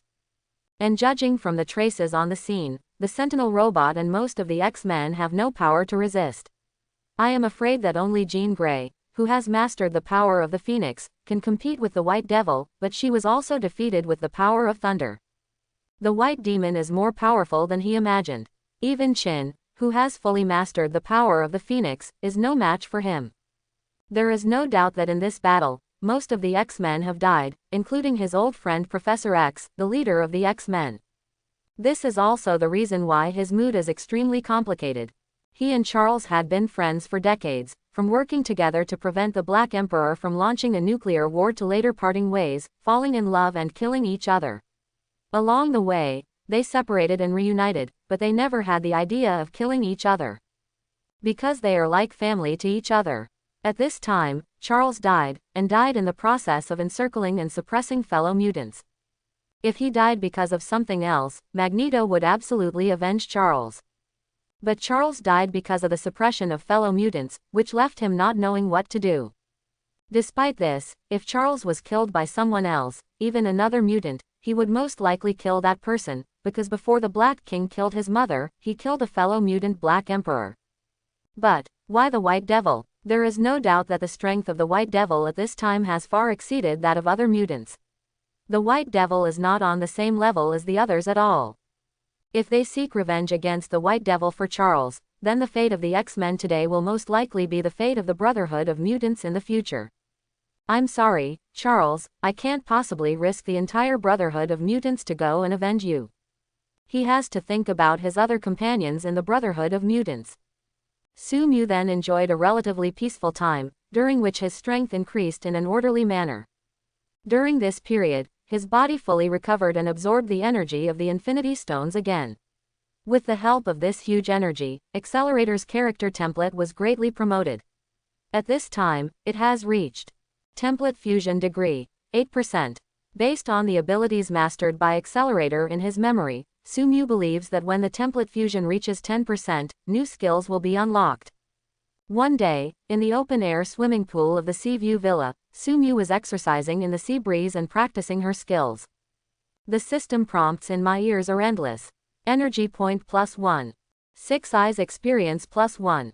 Portal experience +1. Energy absorption experience +1. After a while, different prompts came from the system. Portal experience +1. Congratulations, your skill portal has been upgraded. Portal LV3 1/1000th consume magic power to open a portal to any area of the current latitude universe. Magic power can be replaced by energy. It is far easier to gain experience for low-level skills than for high-level skills, and the experience required for skill upgrades is also lower. Even if Sumu focuses on training core skills such as energy absorption, the LV2 portal is the first to be upgraded. After the portal reached level 3, a large amount of information poured into Sumu's mind and was absorbed by him instantly. The skill information at level 3 can no longer put any burden on Sumu. After completely absorbing the memories in his mind, Sumu already understood the various abilities of the LV3 portal.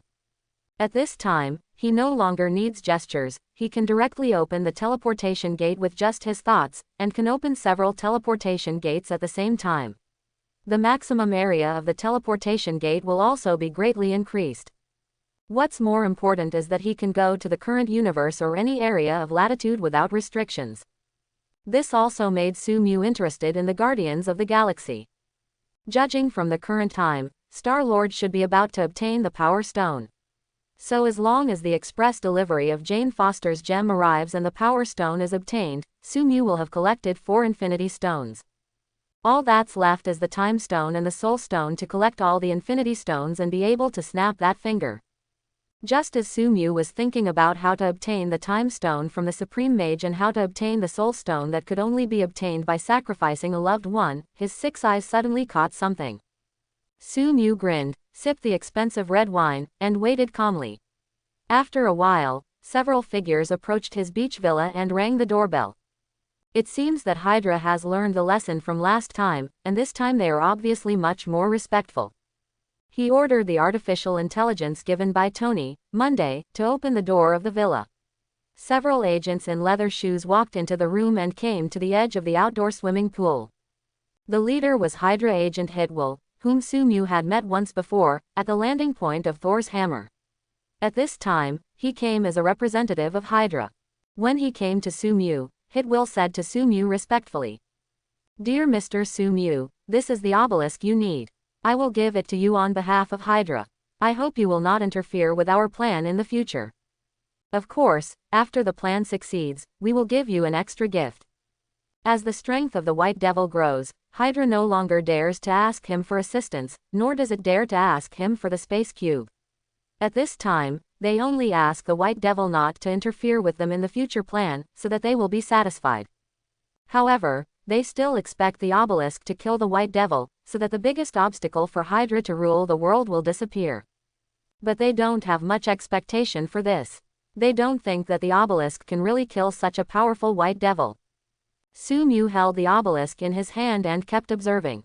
The moment he touched it, a strange energy wanted to erode his body, but it was instantly absorbed by the energy of LV4. Although the obelisk has no effect on him at this time, it is also worth studying, at least it can make a lot of fun. After thinking for a while, Sumu focused his attention on Hidwell in front of him. Although he tried his best to remain calm, the details of his body still could not cover up the fear in his heart. He grinned and chuckled. Don't worry, I won't kill you if you knock on the door this time. Just when Hidwell breathed a sigh of relief, several agents beside him suddenly turned into blood mist without warning, and the minced meat and residue sprayed on his face, staining his vision red. Then he heard the whisper of the devil in front of him. Unfortunately, they didn't knock on the door. I hope everyone will support it and subscribe more.